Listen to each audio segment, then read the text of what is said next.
Colorado High School Activities Association football is on 1010 KSIR and KSIR.com this afternoon from B. Digger Stadium in Brush. It's the Class 2A state championship game as the visiting Kent Denver Sun Devils take on the Brush B. Diggers along with Dave Yerg. I'm John Beltran with Alec Creighton on the field as these teams go into the game with a 12-0 record after the B. Diggers last week defeated Eaton in the semifinals 42-14, and Kent Denver rallied against the Patriot League team in Platte Valley, winning in Kersey 19-16, and certainly this game is going to feature two incredible athletes in Kyle Rosenbrock of Brush and Jaden Franklin of Kent Denver. Rosenbrock in the season has scored 42 touchdowns, 25 on the ground, 16 passing, and 1 defensive touchdown. Franklin with over 35 touchdowns, exactly 35, and over 1,800 yards on the ground, and had 3 receiving touchdowns last week as Platte Valley again won that game 19-16. This is the second time in 3 years they'll meet in the playoffs. The last time they met was 2 years ago when Kent Denver won in the quarterfinals here, 35-27. These teams are 3-3 all-time against each other in the playoffs. We'll talk about that and more, but let's send it down to the field and the playing of this afternoon's national anthem. American Legion Post 68 and the Brush VFW. Veterans and active duty military personnel may salute. All others, please remove your hats and place your hands over your hearts.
What a way to begin the day with the Brush High School band. Dave Yerg, not a better sound than that right before this 2A state championship game. Tell you what, Darlene Miner knocks it out.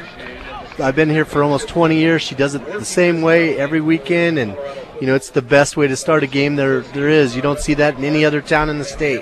And we have a capacity crowd, as you would imagine, for this game as the Bee Diggers are going for their 5th title in school history. They won a couple in the 80s and 2 in the 90s, have not won since 1994. When they won at St. Mary's 20-9. Since then, the Bee Diggers lost a couple of state championship games in 98, and Dave and I will talk about that experience back in 98 when Dave was one of Larry Mills' assistant coaches. That was a 21-19 setback. And then 4 years ago at Aurora, where they lost that game to Olathe 14-13. We'll send it down here momentarily to the field. And the coin toss, Alec Peterson, Joe Carwin, Kyle Rosenbrock out there for the Bee Diggers.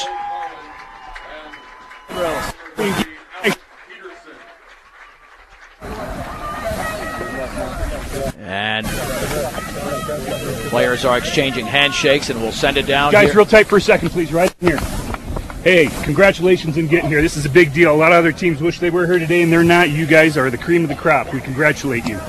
You guys are captains. That means you're leaders. Is that correct? Exactly. We expect you guys to act as leaders. If there's a problem with your teammates' attitude, we want you guys to get in there and fix it. Is that fair? Because if you don't, we shall. But we prefer you guys do that. You got a problem with the guy wearing the other color jersey, you knock him on his backside, you help him up, you do it again the next time. Is that fair? Yes, all right, sportsmanship all the way. Here we go, Sun Devils. You guys are the visitors. That's a tails, tails, heads, heads. Nice call, please. Tails. What did he call? The call is tails. Indeed, that is a tails. You want to toss? You'd like to defer. Sun Devils are going to wait. And which goal would you like to defend? Would you turn your backs this way, please? You turn your backs right over here. Here, guys, shake it up one more time. Let's have a good one.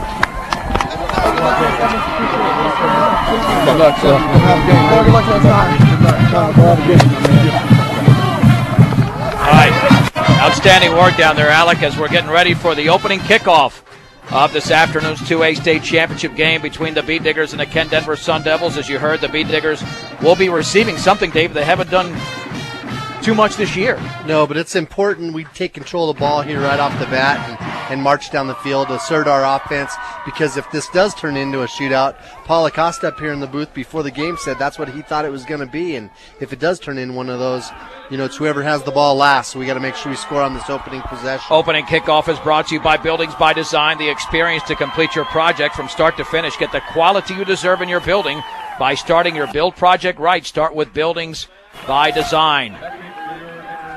Kyle Rosenbrock will be back to receive. You can follow us on Twitter and Facebook. KSIR Sports on Facebook and at KSIR Sports on Twitter.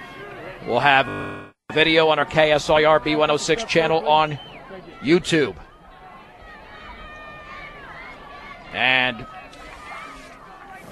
it's making its way out there for Ken Denver.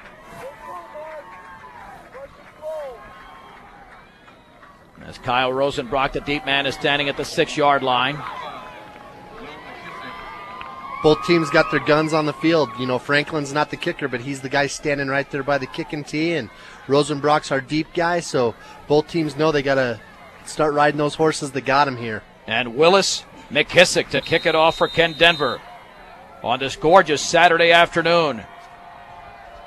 And the 2A state championship game is underway. High and fairly short. Rosenbrock has it at the 5, straight ahead to the 15, to the 20-yard line. Rosenbrock, a seam still on his feet, across the 35, and Rosenbrock is tackled right at about the 36-yard line.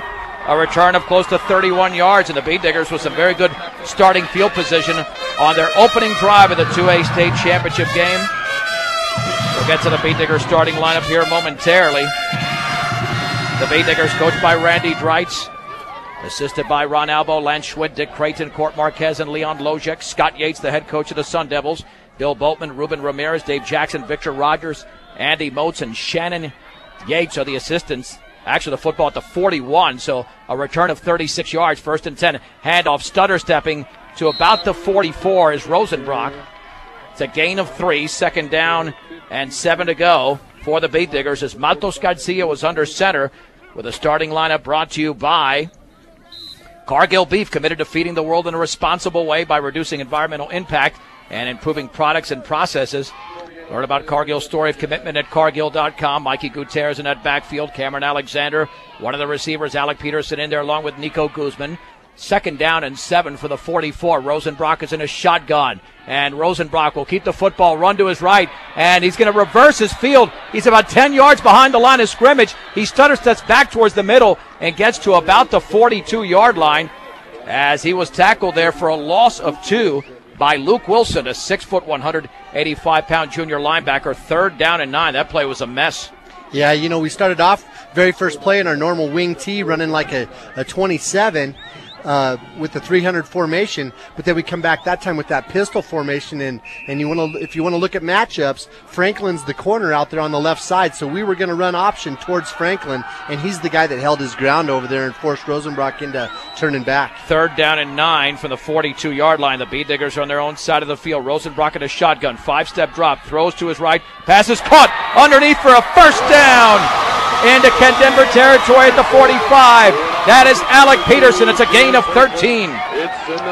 Beautiful catch there by Peterson. He dropped back into his hook zone just outside the hash marks over there. He got about 10 yards down the field. Nobody was within 5 yards of him, and Rosenbrock just dropped back. He didn't look anywhere else. He just looked right at Peterson and threw the ball. They'll mark the football at the 44. They've got the hash marks, too. We have to note that, as it's a gain of 14. 1st down and 10 for the Bead Diggers. Rosenbrock again in a shotgun with one setback in Gutierrez.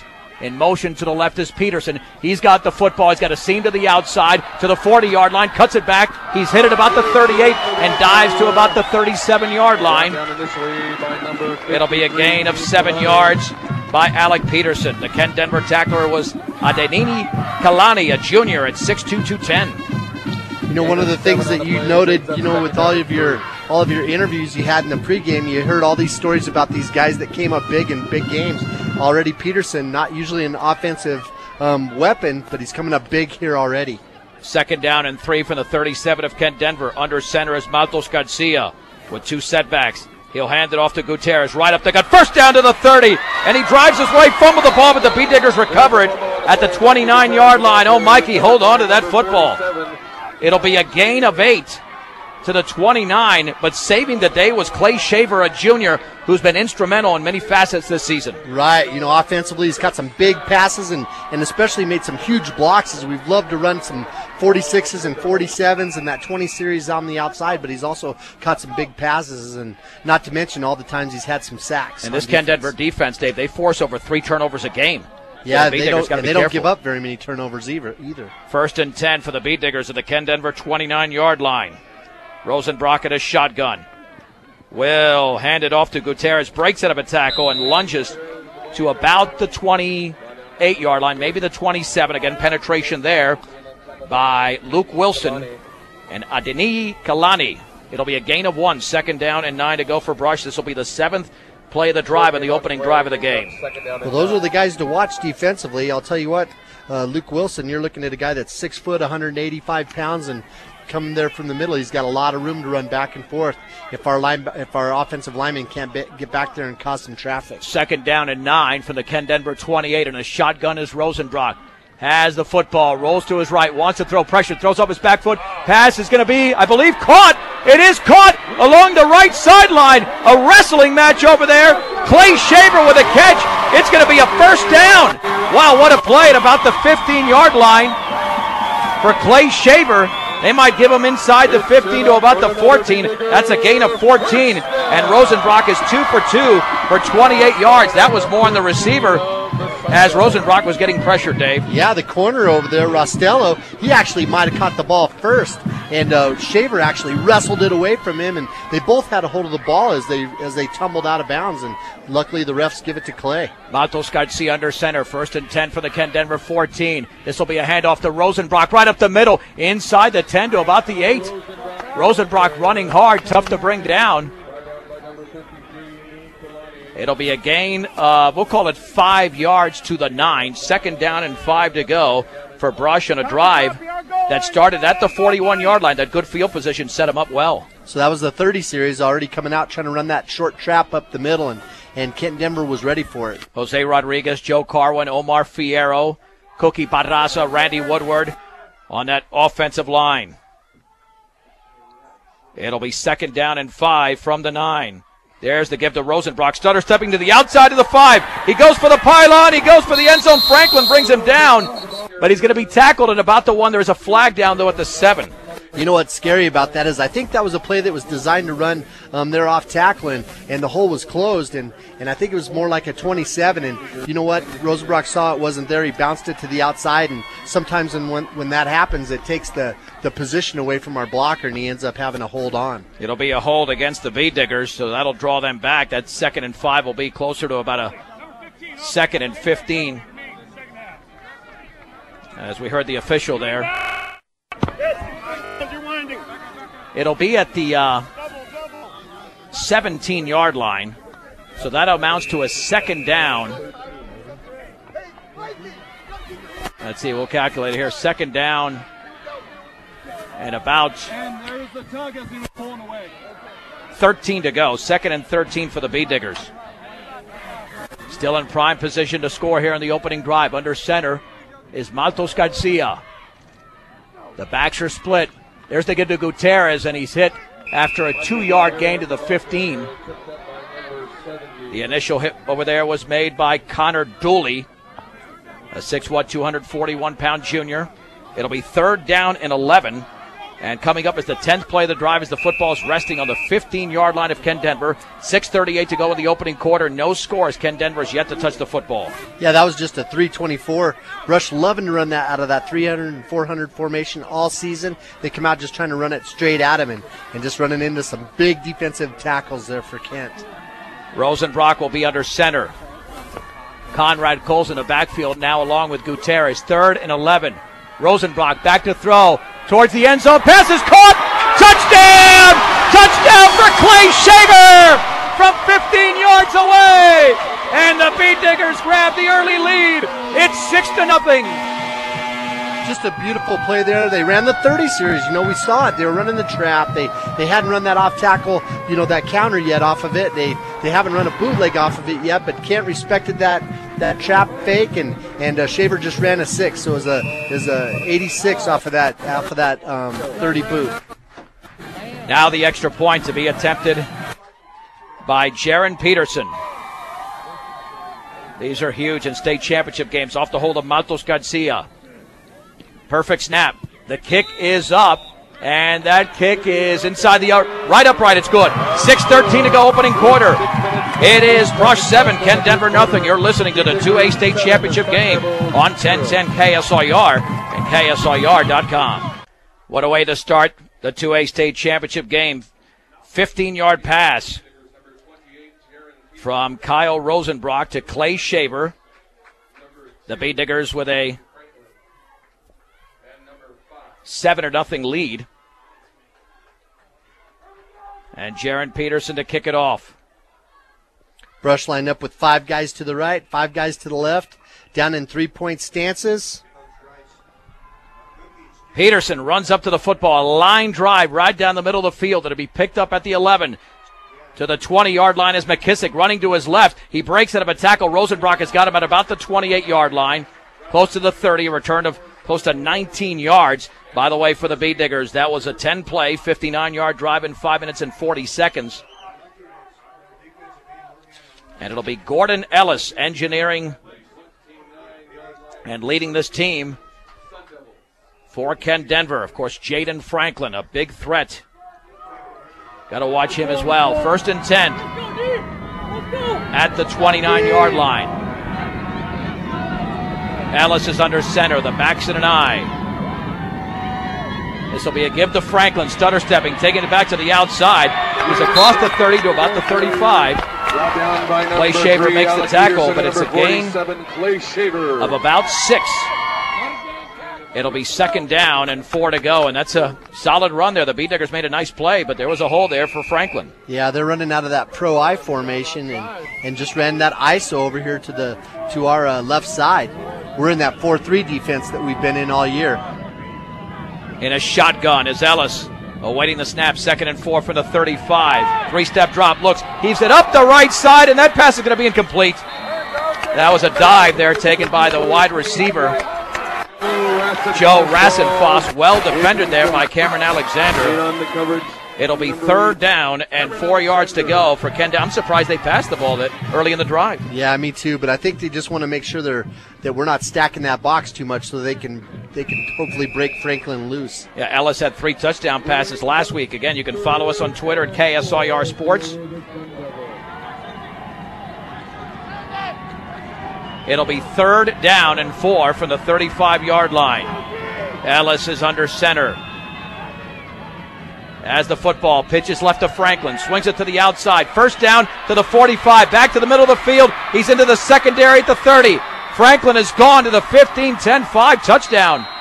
Franklin goes 65 yards, and Ken Denver is to within a point. It's Brush 7, Ken Denver 6. Yeah, if any of you guys out there listening remember the game a couple years ago, if you were here to see that, that was a lot of the same of what we saw then. And just a quick pitch out there to the left. He didn't take it all the way to the sideline. He got a little block out there on our corner, and then after he got that block, he just cut it back, and you know, he's so slick on his feet. A lot of shiftiness, a lot of speed.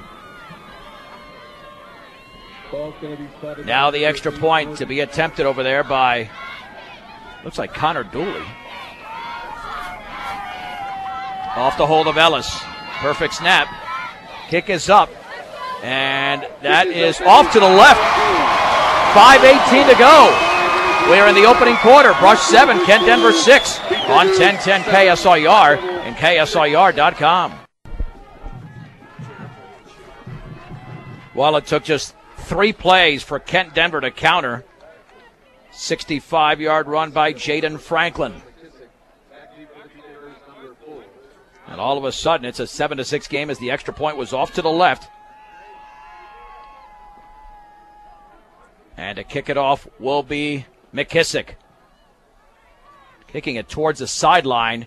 And Matos Garcia drops it, picks it up at the 5-yard line, running to the 10. Across the field, he doesn't have much running room. He's hit at the 14. Tackle by Riley Rostello. So the Bee Diggers had excellent field position on their first drive and not very good field position to begin this drive. Little momentum swing, I see. Maybe one of those kickoffs that you might have wanted to gamble to see if it'd go out of bounds for you. The official spot will be the 15-yard line. With 5:11 to go in the opening quarter. Yeah, we heard shootout up here before the game, and the Bee Diggers took their time in scoring. Faith Christian, or check that, Kent Denver did it in just 49 seconds. Well, we got to keep their offense off the field. Matos Garcia is under center. 1st and 10 for the 15. Hand off to Rosenbrock, taking it to the outside to the 18-yard line, and then he dives across the 20 towards about the 23. Gain of about 8 for Kyle Rosenbrock. Rob Casey, the junior defensive end, made the hit. 2nd down and 2. Took his time, but he followed his blocks and maneuvered his way through. Yeah, again, just trying to run off tackle. I didn't see what our halfback did, so I can't tell you if that was a 47 or if it was a 27, but the hole was plugged, and again, he had to bounce it outside. Your one-stop center for home improvement projects, Ackley Building Center, 1402 Mill Street in Brush. 2nd down and 2 for the Bee Diggers at their own 23-yard line. Again, baby Matos Garcia is under center with a back split. This will be Gutierrez up the middle, and he's got a short gain.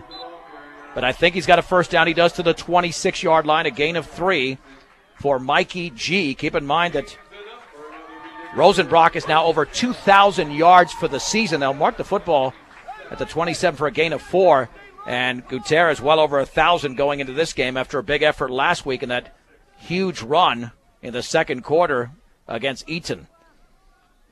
4:10 to go in the opening quarter. Brush 7, Kent Denver 6. The Bee Diggers have it 1st and 10 at their own 27-yard line.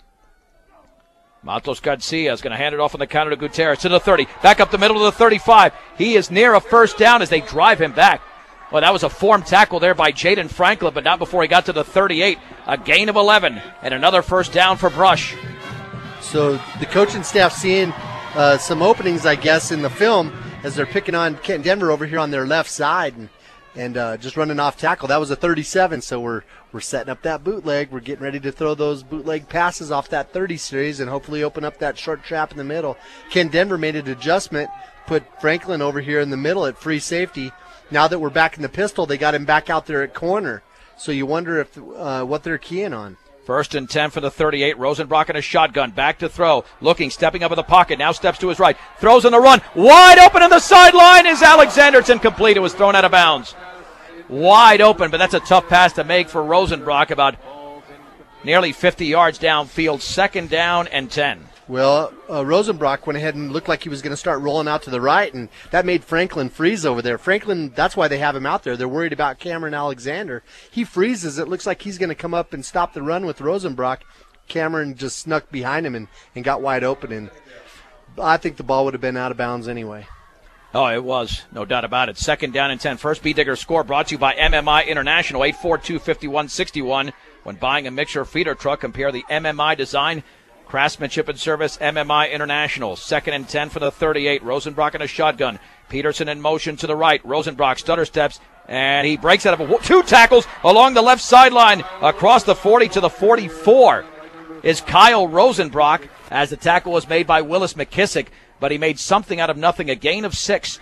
3rd down and 4 to go for the Bee Diggers. I just noticed something that I guess I haven't paid much attention to with Kyle, but as he ran that, did you see how he runs up there and he stops really quick, and then he has that lateral motion, and boy, he makes people miss like crazy. 3rd down and 4 to go from the 44-yard line. Matos Garcia this time is under center. Rosenbrock and Gutierrez are split in the backfield. Handoff to Gutierrez, breaks out of a tackle, 1st down as he drives to the 49-yard line. And the tackle made by McKissick, but it's a gain of 5 for Mikey G. And for the B-Diggers, that is their 3rd first down of this possession with 2:45 to go in the opening quarter. Brush leading Kent Denver 7-6. So Mikey's got 30 yards now on 6 carries. Rosenbrock's got 19 on 5 carries, and nothing real big, but you know what? We'll take 3 yards in a cloud of dust. 1st and 10 for the B-Diggers at their own 49-yard line. Matos Garcia is going to hand it off, and nothing there. Right up the gut for Rosenbrock, a yard. That's it to the 50, as he was met by about 3 Sun Devils, including Matt Wells. 2nd down and 9 to go for Brush. Well, number 15 for them, that's Conrad Yost. Right at the last minute, he's not a very big guy either. He's only 122 pounds, but he jumped up there into that A-gap between our guard and our center, and he stopped that trap. We were trying to run that 30 up the middle, and he kept our guard from pulling because he shot the gap. From midfield, 2nd down and 9. One receiver out to the right. On 2nd down, Matos Garcia, the pitch right to Gutierrez, cuts it back to the inside, but only has a couple of yards to the 48-yard line. Plenty of penetration along the far side for Kent Denver. Looked like Joe Rassenfoss, 6'4", 190, made the hit. 3rd and 7 to go after the gain of 2. There was a lot of grass to run to all the way to that sideline over there, but their defensive end and their strong safety came up there so much, Mikey had to cut it back up into the pursuit and just get as much as he could, because he wasn't going to get anything more than that if he ran out wide. 3rd and 7 from the Kent Denver 48. B-Diggers have been very good so far on 3rd down, with Matos Garcia waiting the snap. He's going to hand it off to Gutierrez, and he's got about a yard, and that's it, as he was given the ball on the counter, and he was nailed there by Luke Wilson.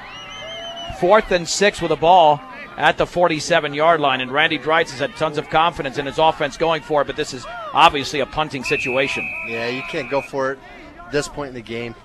A lot of football left to play. You don't want to give it up now, but I'll tell you what, I like how they stuck with that 30 series. They tried to come back. They ran the trap up the middle. They come back with the 37 on this side. Down the road, it's just going to set up those bootlegs and bootleg passes. Jaden Franklin back deep to receive at his own 15-yard line. Rosenbrock at the 40 of Brush. He will punt with 15 seconds to go. He's got the snap, no rush. A high end-over-end punt towards the sideline. It'll bounce at the 21-yard line, take a side roll, and it'll stop at the 20-yard line, down by Clay Shaver with 1.7 seconds to go in the opening quarter. Kent Denver will have one play left in this quarter. But Kent Denver's only run 3 plays, Dave, and it really hasn't mattered because they're only down by a point, and they scored a touchdown on that 3rd play. Yeah, we've got to make some adjustments and be ready for that speed, because when Franklin took off, that's something we haven't seen all season, that's for sure. Not speed like that. McKissick and Franklin in the backfield. 1st and 10 for the 20.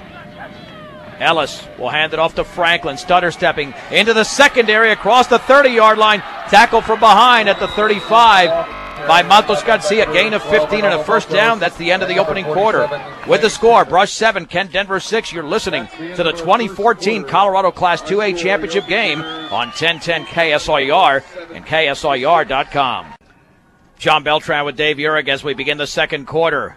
Brush 7, Kent Denver 6. 1st and 10 for the Sun Devils at their own 35-yard line. Ellis hands off to McKissick. He's got some yardage across the 35 and then dives his way to the 40-yard line. A gain of 5 as Mikey Gutierrez grabbed him around the ankles. It'll be 2nd down and 5 yards to go. The only negative play so far for Kent Denver in the 5 they've run has been a pass play. Yeah, and I'll tell you what, we better just be ready to stop Franklin. McKissick didn't look too bad right there, but Franklin ran that ISO right before that it was just blew my mind because he made the shift right in the hole. 2nd down and 5 at the 40. Man in motion to the left. Here is the pitch left to Franklin, trying to swing it to the outside. He's got some room across the 40 to the 43 as Nico Guzman made the play, but it sets up a 3rd down and only 2 to go for Ken Denver in the opening 50 seconds of the second quarter in this 2A state championship game from B. Digger Stadium. If we're going to stop Franklin, that's what we got to have happen. Our corners got to be able to fly up there and make sure they slow him down or at least turn him back into the traffic. 3rd down and 2. You can hear the crowd getting up for this particular play at the 43-yard line. Ken Denver on their own side of the field. Nothing fancy. You think it's going to go to Franklin once again. Ellis with the B Diggers coming on a blitz. No flag down. Franklin bobbled it. Then he's hit by Woodward. He's going to be thrown for a loss. And Barraza did an incredible job of not crossing the line of scrimmage. I don't know how he did not cross the line of scrimmage. He tiptoed his way up.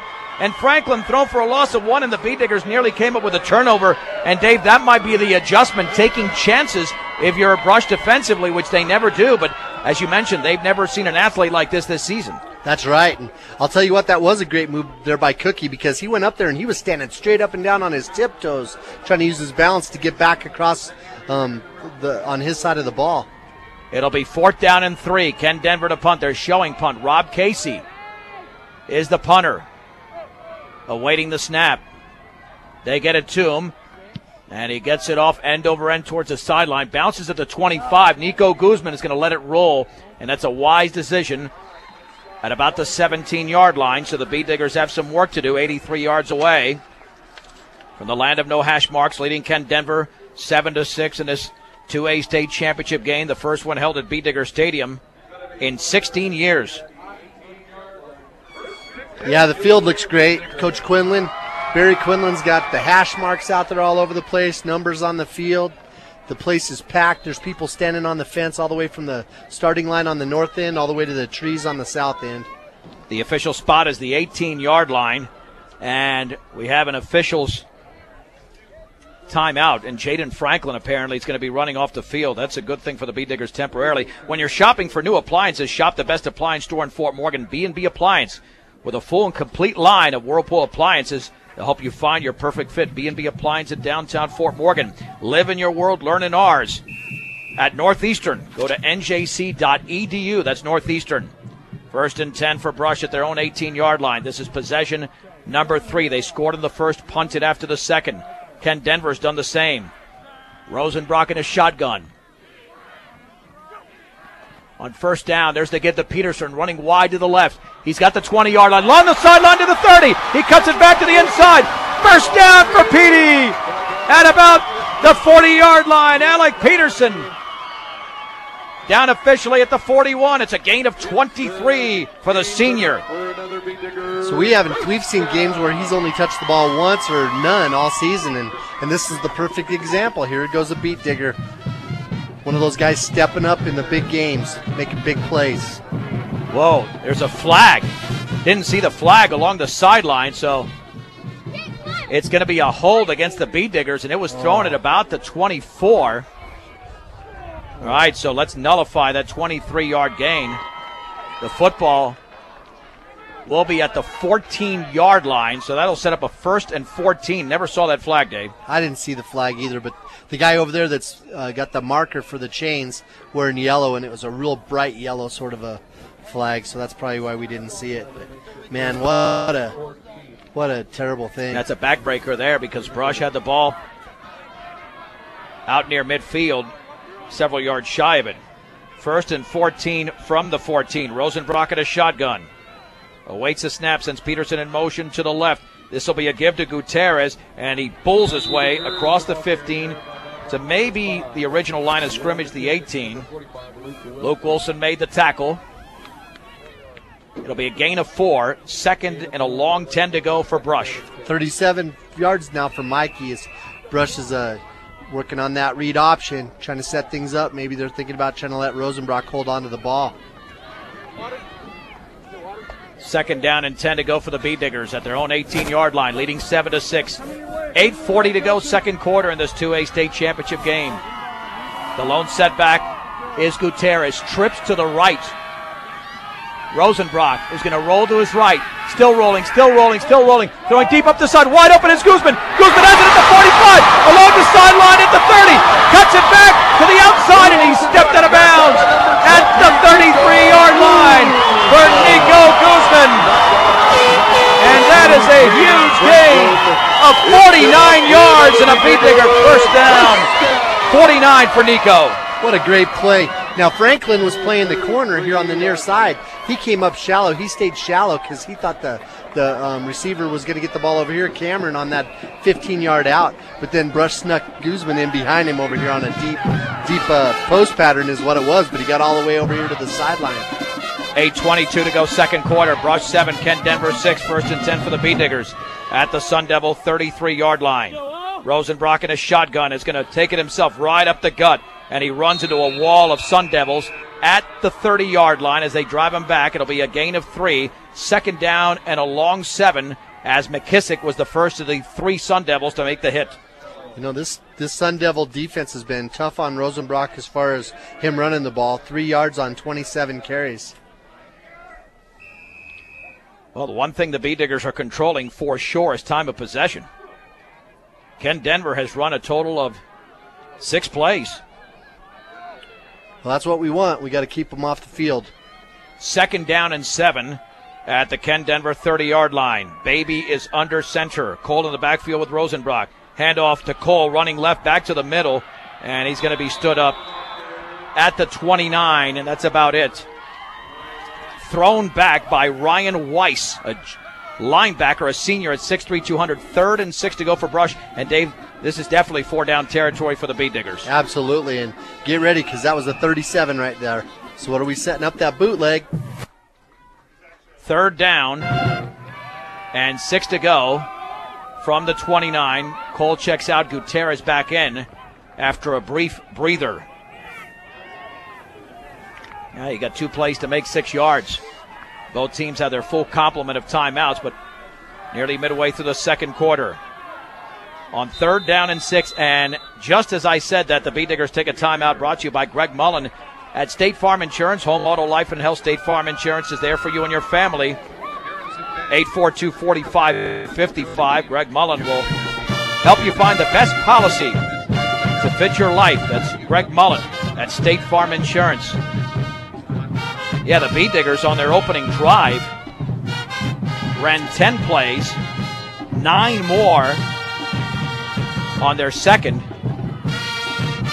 And then so far here, only 4 plays because of that 49-yard pass from Rosenbrock to Guzman. Right there, 23 offensive plays to 6. You would think you got a bigger lead than a point.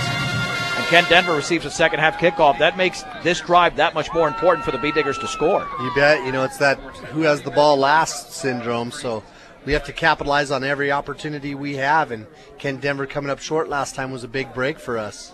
3rd down and 6 to go for Brush. They're out of the timeout at the Ken Denver 29-yard line. Alexander and Peterson are the receivers to the left. Nico Guzman to the right. Shavers in that backfield, but Rosenbrock will be lining up out of a shotgun with Gutierrez behind him.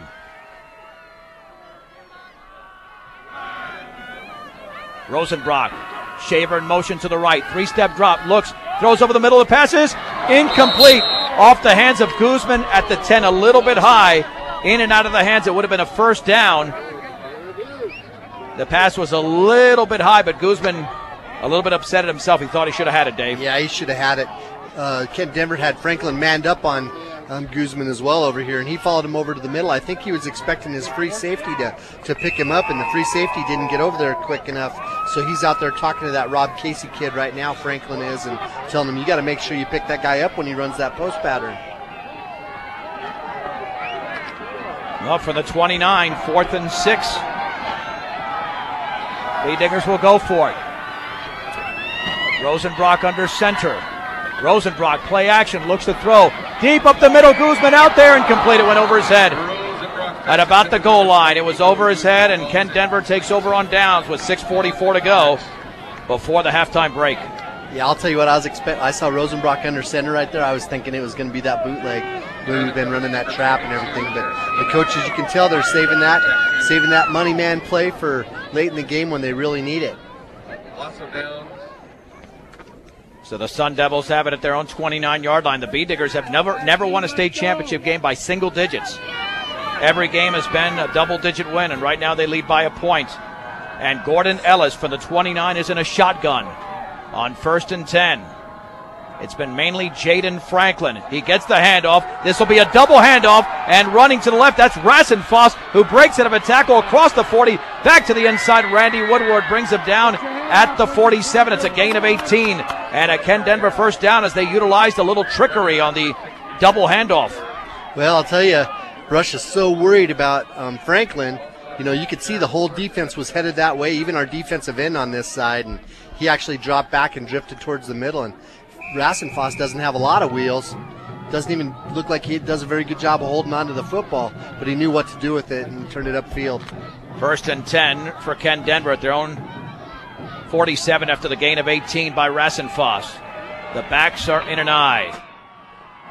Under center, Ellis is going to hand it off on the delay. Breaking out of a tackle is Franklin stutter stepping, and Barraza gets him from behind after a gain of about 2. Could have been less than that. He got to the 49, 2nd down, and 8 to go for Ken Denver. Bee Diggers had the penetration, just couldn't make the play. Yeah, Peterson was the guy that had that too, and he was in the backfield. Must have been a strong safety blitz, or else he read it really quick. But you know, he wasn't able to put his shoulder pad on him because at the last second, Franklin's able to make that little lateral movement and made it an arm tackle. 2nd down and 8 from the 49. Ellis under center, backs in an eye. Ellis rolling to his right, wants to throw underneath. The pass going to be complete to Rasson Foss across the 40. Out of bounds at the 38. And for some reason, Ken Denver huddling up behind the 50. Not sure why, but should be a gain of 13 and a first down, and it is for the Sun Devils. Yeah, he hit him right on the money, and now this is Rasson Foss's drive, so they're kind of doing to us like we did to them, bringing some guys out that usually aren't their money men, making big plays. 1st and 10 from the Bee Digger 38-yard line. Ellis is going to hand it off to the fullback right up the middle. And let's see if that's Wilson. And it is. And the tackle made at the 36, a gain of 2. Joe Carwood made the hit, the senior, for Brush. 2nd down and about 8 yards to go for Ken Denver. So the look was like they were going to reverse pivot out of that and then go into a sort of an option look, but they handed it off to the fullback with a quick hitter because he's only 3 yards behind the quarterback. From the 36, Ellis in a shotgun, 2nd and 8. Awaits a snap, 3-step drop, pressure coming, steps up, and he throws up the middle, way incomplete. Rasson Foss well defended by Alexander at the 10-yard line, and the ball landed near the goal line. It'll be 3rd down and 8 to go for Ken Denver, but I'm impressed with their play calling so far. I am too. I'll tell you what I was really impressed with right there was Jose Rodriguez coming in from his defensive tackle position. He was the guy that made that throw hurry up, and he ended up putting Gordon Ellis on his back right away, so that was a big contributor to the bad throw. And this could be 4-down territory for Ken Denver with 4:55 to go, 2nd quarter. Brush 7, Ken Denver 6. 3rd and 8 to go at the 36-yard line of the Bee Diggers. Ellis in a shotgun. 3-step drop, drops a little bit deeper. Throws a screen out to the left. Caught by Franklin. Stutter steps for a first down across the 25. And then he's going to be brought down at about the 22. The Bee Diggers had him. They were all there, but that shifty move, a couple of moves, as Gutierrez was there to make the play with Matos Garcia. Let's see the official spot at the 21, a gain of 15. And it's a first down, the 3rd of the drive for Ken Denver, as the Bee Digger defense right now is being turned around and sideways in all types of directions. They're just going to try to get the ball to Franklin any way they can and get him into that open field. 1st and 10 for Ken Denver at the Brush 21-yard line. Here's the handoff to Franklin running right, and he tries to break out of a tackle, does not.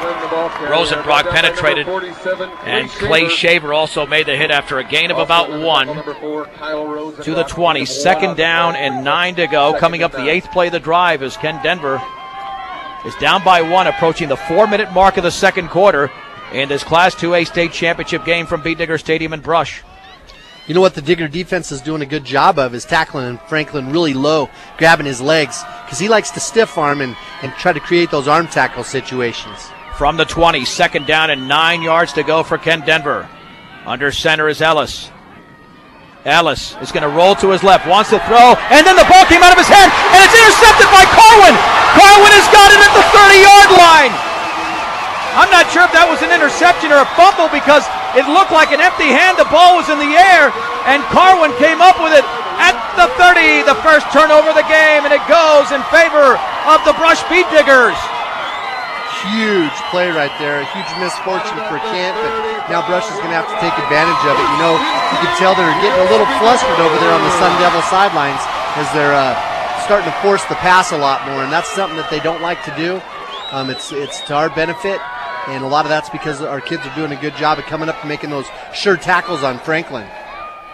Dave, again, that looked like, I'm not sure if that, again, was a fumble or an interception. He tried to throw it, but it looked like an empty hand. 1st and 10 for the Bee Diggers at their own 30-yard line, and Kyle Rosenbrock is under center. Rosenbrock back to throw, up the left side, the pass going to be incomplete, looked like maybe some interference. Nico Guzman well defended over there, extremely well defended by Jack Ammons. It'll be 2nd down and 10 to go.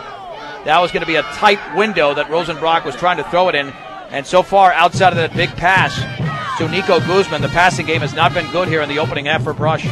I didn't see the beginning of the pattern, but it was just a straight down the field run. It might have been an 8. He might have ran an 8 pattern on that, but right at the last minute, that Ammons kid turned around. If he would have turned around at the last minute, it definitely would have been interference. Yeah, let me go back on that. They had 2 completions to Shaver on the opening drive, so it just hasn't been that good lately. It was certainly better on the opening drive when Brush scored. 2nd down and 10. Handoff up the middle. Gutierrez slips out of a tackle, but not a second. He's got about 2, maybe 3 yards to the 33. They'll give him 3 as Willis McKissick upended Gutierrez. 3rd down and 7 to go. A critical play for Brush with 3:22 to go in the opening half, and Brush leading Ken Denver 7-6. Yeah, 4 yards of carry for Mikey now with 40 yards total. Running right behind Carwin and Jose Rodriguez and Randy Woodward over here on the right side. From the 33. 3rd down and 7. Rosenbrock in a shotgun. 2 receivers out to the left. 1 to the right who's being shadowed by Jaden Franklin. That's Nico Guzman. In motion to the right is Shaver. Rosenbrock is back to throw. Looks. Throws it up the left side. Incomplete. Intended for Peterson at the 42-yard line off his hands. And the Bee Diggers will have to punt again as it is 4th down and 7. Yeah, he was wide open too. And he did have to jump for it. But again, it was one of those passes that should have been caught. So our receivers let us down twice now. Well, Dave, they only used up about 51 seconds on that particular possession. Jaden Franklin back deep to receive at the 34-yard line. Got to keep it away from him. Let's see if Rosenbrock kicks it right at him or not. Let's hope he doesn't. Rosenbrock standing at his own 20. Awaiting the snap. Perfect snap. Rosenbrock gets it off. And that punt is going to go towards Franklin. He backs up at the 26. Stutter stepping to the 35. Franklin is going to be hit at the 40. Down at the 41. A return of 15. Mikey Gutierrez made the sure tackle, but it's got 2:41 to go and 3 timeouts. Ken Denver's got plenty of time, and they've got the big playability as we've already seen in this game. Yeah, Franklin only takes him 8 seconds to run down the field. Yeah, that scares me. You know, he's got that whole open field out there to run to, and man, that's a scary play right there. 1st and 10 for Ken Denver at their own 41-yard line, trailing by a point in the 2A state championship game. With a backs and an eye. Man in motion to the left is Rassenfoss. The pitch right to Franklin on the short side of the field, across the 45 to the 46, maybe the 47, as he ran towards the sideline. Rosenbrock made the hit. Let's see if they backtrack that football a little bit. To the 46, a gain of 5, 2nd down and 5 to go. And Ken Denver in no hurry because, 1, they don't want to give the ball back to Brush, and 2, as I mentioned earlier, they've broken off a big play so far in this game already. 2nd down and 5 for the 46. Ellis under center. Ellis on the deep handoff to Franklin. Breaks out of a tackle, but then he's hit at the 48. Gutierrez with some penetration. Gain of 2, 3rd and 3. And now head coach Scott Yates of Ken Denver calls a timeout. Both teams have 2 remaining, as it is 3rd and a long, long 3. With a football at the 48-yard line with an even, 2 minutes and 1 second to go. In the second quarter, the Beet Diggers got to make a play. You certainly cannot go down at halftime with Ken Denver receiving the second half kickoff, Dave. No, if they score here, it's going to be a rough show for us if we don't put a stop to them right away at the beginning of the half. But, part of the reason for that timeout for the Sun Devils was Franklin's helmet looked like it was busted up again, and they don't want to have to waste a play with him off the field. Stop, shop, and save on all your grocery needs and snacks for game time enjoyment. You can also pay your public service bill and access Western Union at the Brush Grocery Card, 1302 West Edison Street in Brush. And B&J Plumbing can handle all your plumbing needs, from clogged drains to a major construction project, at 522-3828. It'll be 3rd down and a long 3 for Ken Denver at their own 48-yard line. Let's see if Ellis lines up under center. He will. Franklin is not in the game. Yep, he's on the sideline, and it's not an equipment issue. 3rd down and 3. Ellis throws it out, and it's called by Rassenfoss in a slant. He's into the secondary. 1st down across the 40 to the 39-yard line. It's a gain of 13, and the drive continues for Ken Denver. And that was a lot of room given to Joe Rassenfoss, as Ellis had easy pickings there against the Beet Digger defense. Yeah, we gave him about 7-yard cushion over there, and it's sort of a timing pass. He just ran upfield, caught the ball, and then turned it away again. He's a big kid, so they can do that. 6'4", 190 pounds. Franklin back in the game. A toss left to Franklin. Swings it to the outside, and he's not going to break out of Nico Guzman's tackle at the 39. Guzman with an excellent form tackle, because if he doesn't make that play, Franklin had room to the outside. It'll be 2nd down and 10. They quickly race to the huddle. We got 1:28 to go and 2 timeouts remaining for Ken Denver. The Beet Diggers have got to come up huge defensively, and we know the Ken Denver kicking game has been suspect not only today but even last week. Of course, the weather had something to do with that. 2nd down and 10 for the 39. Back to throw is Ellis, throwing to his right and incomplete towards Rassenfoss at the 30, defended by Alexander, but that throw was wide of the target. 3rd down and 10. Yeah, it was almost like Rassenfoss ran just a hook pattern, but it looked like the quarterback was expecting him to run the hook and then drift to the sideline because it was that far behind him. AC Ice proudly supports local high school sports throughout Northeast Colorado. When you need ice, don't just settle for any frozen water. AC Ice at any local grocery or convenience store near you. Franklin still in that backfield, the deep back. 3rd and 10 from the Brush 39-yard line. Receivers split left and right. 1:11 to go, second quarter. Brush up by a point. And back to throw is Ellis. Going to his right. Wide open. The pass is incomplete. Off the hands of Ryan Weiss at the 27. It would have been an easy 1st down, and the Beet Diggers caught a major break. Big time break. It might have been an easy touchdown because, he had a lot of room to catch the ball, and our corner over there was going to have to try to tackle him from behind. Diggers got a huge break there. They might go for it here. This could be a gamble because the Brush gets the ball. There's 1:06 to go. It looks like at the Brush 39, and that's not a bad decision considering that if you punt it, goes into the end zone. It's only a 19-yard net. Ken Denver goes for it. 4th and 10 at the Brush 39, and a shotgun is Ellis, and there was movement by the offensive line. Looked like the right tackle, Adenini Kalani, moved. Now it's 4th and 15 at the 44. Are they still going to go for it here? I'd be surprised if they went for it again. Yeah, they're not shifting any more people out there on the field. It's showing a lot of confidence in the play they've got called. Let me tell you, all I know is that wherever Franklin is on the field, you got to watch out for him on this play. Franklin is going to line up in that slot to the right, trips to the right. He's the inside receiver. 4th and 15 from the 44 and a shotgun. Ellis, 5-step drop, looks, heaves it deep up the middle, passes, knocked away, broken up by Alexander. Intended at the 20-yard line for Riley Rostello. Brush takes over, 1:01 to go.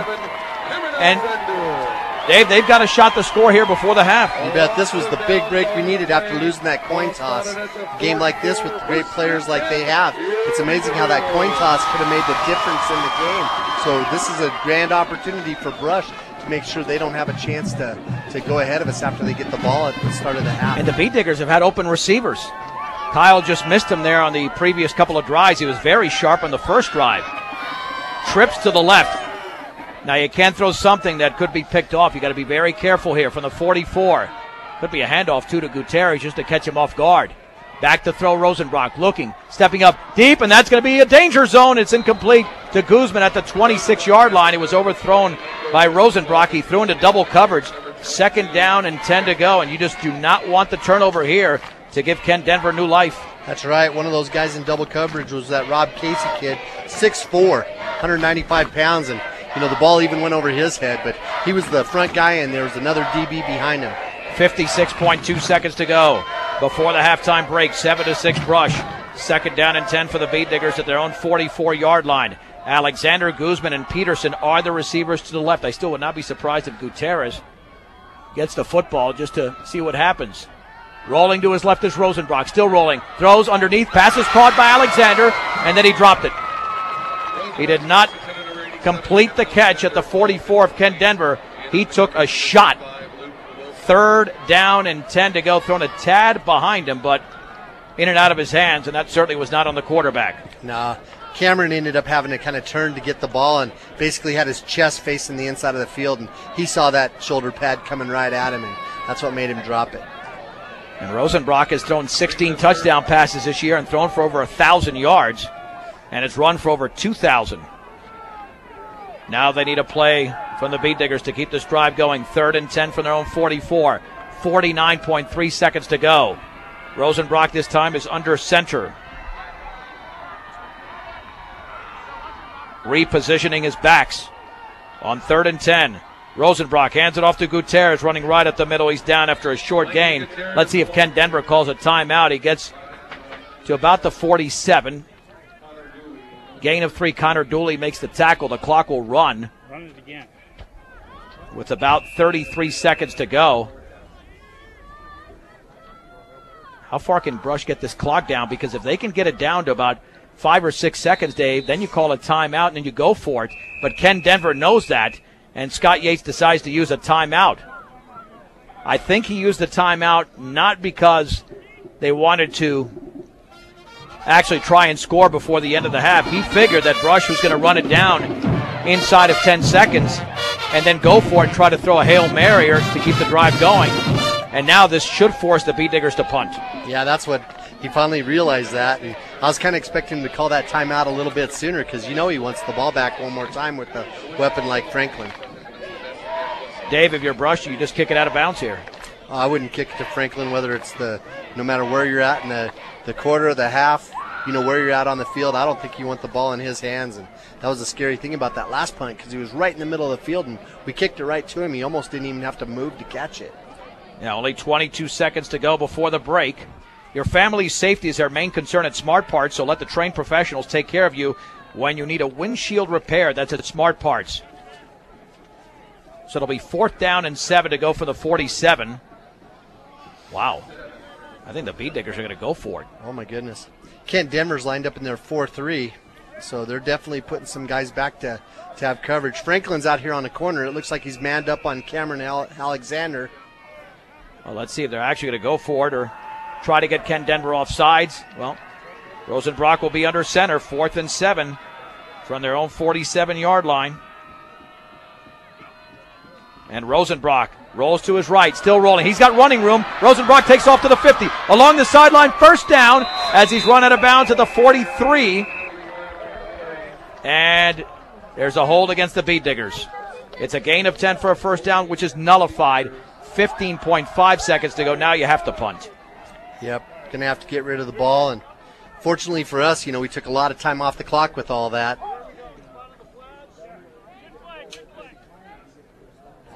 5-0 right now. Yeah. Kent Denver blitzed their corner over on this side. It looked like he was going to man up on Nico Guzman, that Rostello kid, number 3, and he actually creeped up there to more of a defensive end position, shot in there, and then they were able to seal him. We were able to seal him off, and that's what opened Rosenbrock up to run around the outside. But I think that's where they called the hold too. That's a 15-yard penalty as well. So now it's 4th down and 22. Rosenbrock to punt. I just kick it to the sideline. Oh. I mean, if Franklin gets the ball, you better make that tackle. Awaiting the snap is Rosenbrock. He's got it, and he's going to kick it towards the sideline. That's an excellent play. As the ball goes out of bounds inside the 40, it looks like. Let's see, now it's going to be spotted. 10.1 seconds to go. Yeah, at the 40-yard line, and Kent Denver might have a couple of plays left in them. They got one timeout to go. Trailing by a point. But don't think that this is just going to be a kneel down, Dave. They're going to try something. Yeah, they got to go for it. They're down by 1, and it's not going to hurt, 10 seconds. They've shown they can throw the ball, but you got to expect they're going to try to put it in Franklin's hands, and there he goes out there wide. Trips to the right, 3 receivers. There's the situation there for Kent Denver. 1st and 10. Throwing out to the right. It's going to be caught by Rassenfoss at the 38, along the sideline to the 50-yard line. Rassenfoss across the 50, held up at about the 48-yard line with 0.8 of a second to go. It's a gain of 12 on the pass to Rassenfoss. Timeout call by Kent Denver. The B-Diggers try to hold him up for longer, but there is still time left on the clock. And at this point, just play some prevent defense. Anything short of the goal line will end the half unless there's a defensive penalty. That's the only thing that would extend it to another play. We're lucky Rassenfoss. Kent Denver's a prep school. A lot of really smart kids, At that time, he wasn't very smart there. He should have ran towards the sideline and should have hit the dirt. Better quality, better service, better results. It's Better Electric, also the home of the Sterling Traders, that is, your Big Tex headquarters. And make Stubbs Gas and Oil your next stop heading out of town. At Stubbs Gas and Oil, sit down to lunch, get snacks, and your hunting and fishing licenses as well. Find everything you need at low prices at Stubbs Gas and Oil in Wiggins. 1st and 10 for the Sun Devils at the B-Digger 48-yard line. Final play coming up here unless there's a defensive penalty in the opening half. Franklin is in the backfield along with Willis McKissick. 1 receiver split out to each side. Watch for hook and ladder, anything crazy. And a shotgun is Ellis. Has the football, 3-step drop, rolls to his right, looking to throw, setting up deep up the right side. The pass is going to be incomplete. Defended by Alexander at the 4-yard line. Rassenfoss thought he might have been able to catch that. And that is the end of the opening half. With the score, it is Brush 7, Kent Denver 6. You are listening to the 2014 Colorado Class 2A Championship game on 1010 KSIR and KSIR.com. 2 12-0 teams and a 7-6 Brush lead as we head to the third quarter. John Beltran with Dave Uhrig and Alec Creighton on the field as you've been able to hear the sounds of the game this afternoon as well from Brush. Kent Denver will receive the second half kickoff. And we saw what happened with the first half kickoff, Dave. 41-yard line for Brush. Basically operating with a short field, and it paid off. And right now that's part of the difference in this game was the field position. Yep, we did. We had the advantage with that field position early. So hopefully, Peterson's had some good kicks this year. He hasn't necessarily kicked it clear over the top of people's heads down the middle of the field, but we've seen him spot kick it off to the left or the right and seen the ball roll into the end zone. So, if Kent Denver comes out and they give us that opportunity, maybe we'll be able to pin them back. A critical 24 minutes left in the Brush B-Digger football season. And you can feel the energy and I'm sure maybe even the tension, unless the B-Diggers can jump out to a 2-score lead. Loosen it up right now, because the deeper this game gets and the closer it stays, it really doesn't, I think, favor one team or another. because Ken Denver has had blowouts all year, with the exception of last week, though, on the road. So they know what it's like. The Beet Diggers, the only time they were challenged is when they had to run the clock out after Platte Valley scored a touchdown with under 2 minutes to go in a 34-28 win, where Platte Valley never got the ball back. Yeah, Ken Denver's had a rough road getting to this point. They had to beat Platte Valley, who was really tough. They had to knock off beat La Junta and Montezuma Cortez prior to that. Right. So Platte Valley, I'm happier we're playing Ken Denver today than I am playing Platte Valley.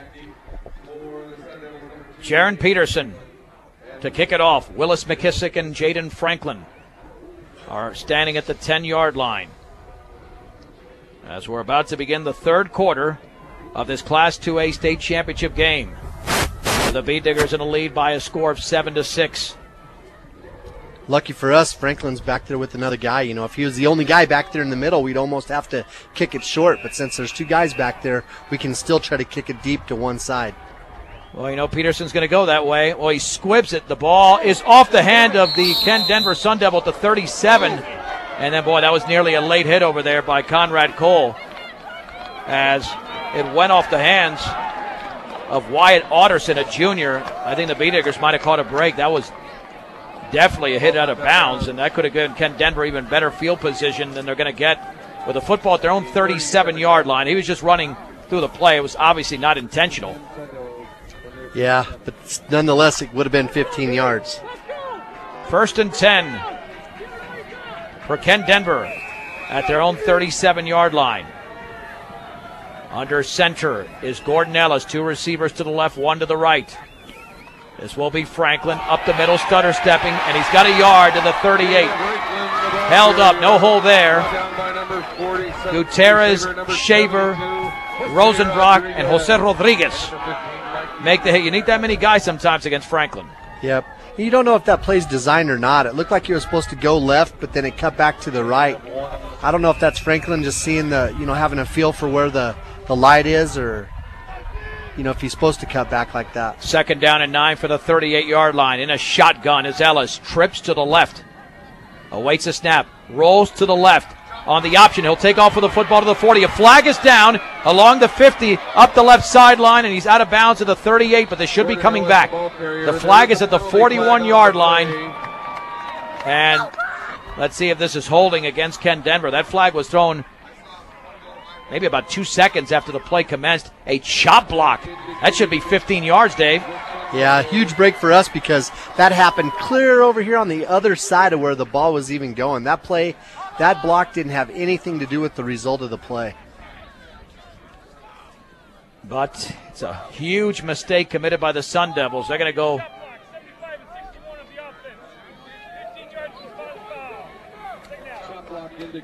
You heard that, David. It looked like it was called on two players. Yep. One went high, one went low. At the 25-yard line. So now we're looking at a 2nd down and 20.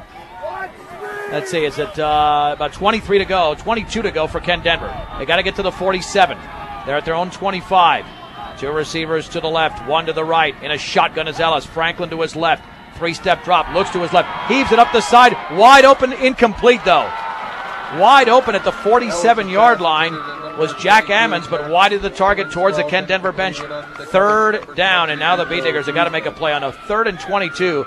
You've got all the advantages defensively.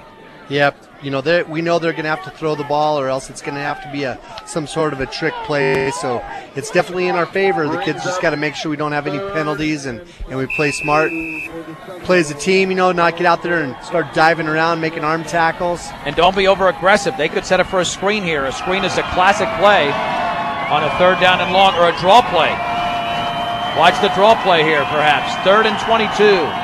This will be a draw to Franklin. Up the middle to the 30-yard line. And he's going to dive to the 32. Eligio Cookie Barraza makes the tackle. This is a gain of 7, David. You'll take the gain of 7 on a 3rd and 22, and Ken Denver will have to punt. You betcha, and you called that one, John. That draw was clear. They're going to have to give the ball to him. Nothing fancy. Looked like he was more of an ISO. That fullback was going to lead block on our linebacker. Rob Casey to punt now. No mistakes here on special teams either. Guzman, an excellent return man. little bit of a high snap, gets it off. And that's an end over end. It's going to bounce at about the 34, take a huge roll. Guzman has it at the 26. Stutter steps, and he crossed the 30-yard line, and was the ball... No, he was down. I thought the ball was fumbled as Ken Denver was diving towards Guzman at the 36, so a return of about 9 to 10 yards. Nice play by Guzman as he threaded the needle in between two tacklers. Yeah, he took advantage of some Ken Denver kids that thought he was just going to let the ball roll and down it. He saw that they relaxed. They actually stopped 5 yards before wherever the ball was at. They didn't even get close to it, so he just picked it up on the bounce and charged ahead. This could be the drive of the season here for Brush. I know it's early in the third quarter, 10:26 to go, and Brush leads Ken Denver 7-6, but decent field position to the 35. When they scored on their first drive, they had the ball at the 41-yard line.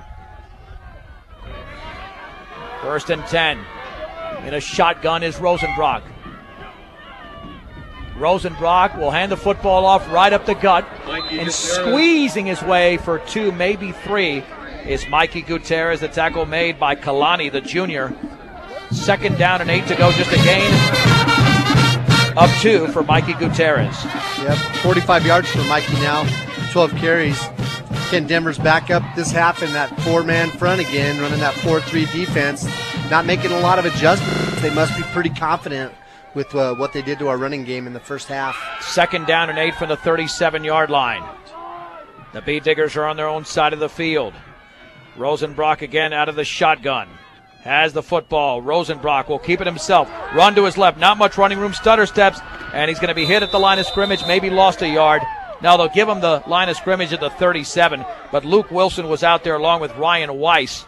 And none of those Sun Devil defenders were fooled at all. 3rd down and 8 to go for Brush. Yeah, you got to give credit to that defensive end over here. Weiss, he did a good job of making. Actually, that wasn't Weiss. That was the Kalani kid. But he did a good job of just holding his ground with our tight end that was trying to block him. And then once Rosenbrock started breaking it to the sideline, he just stretched it out there.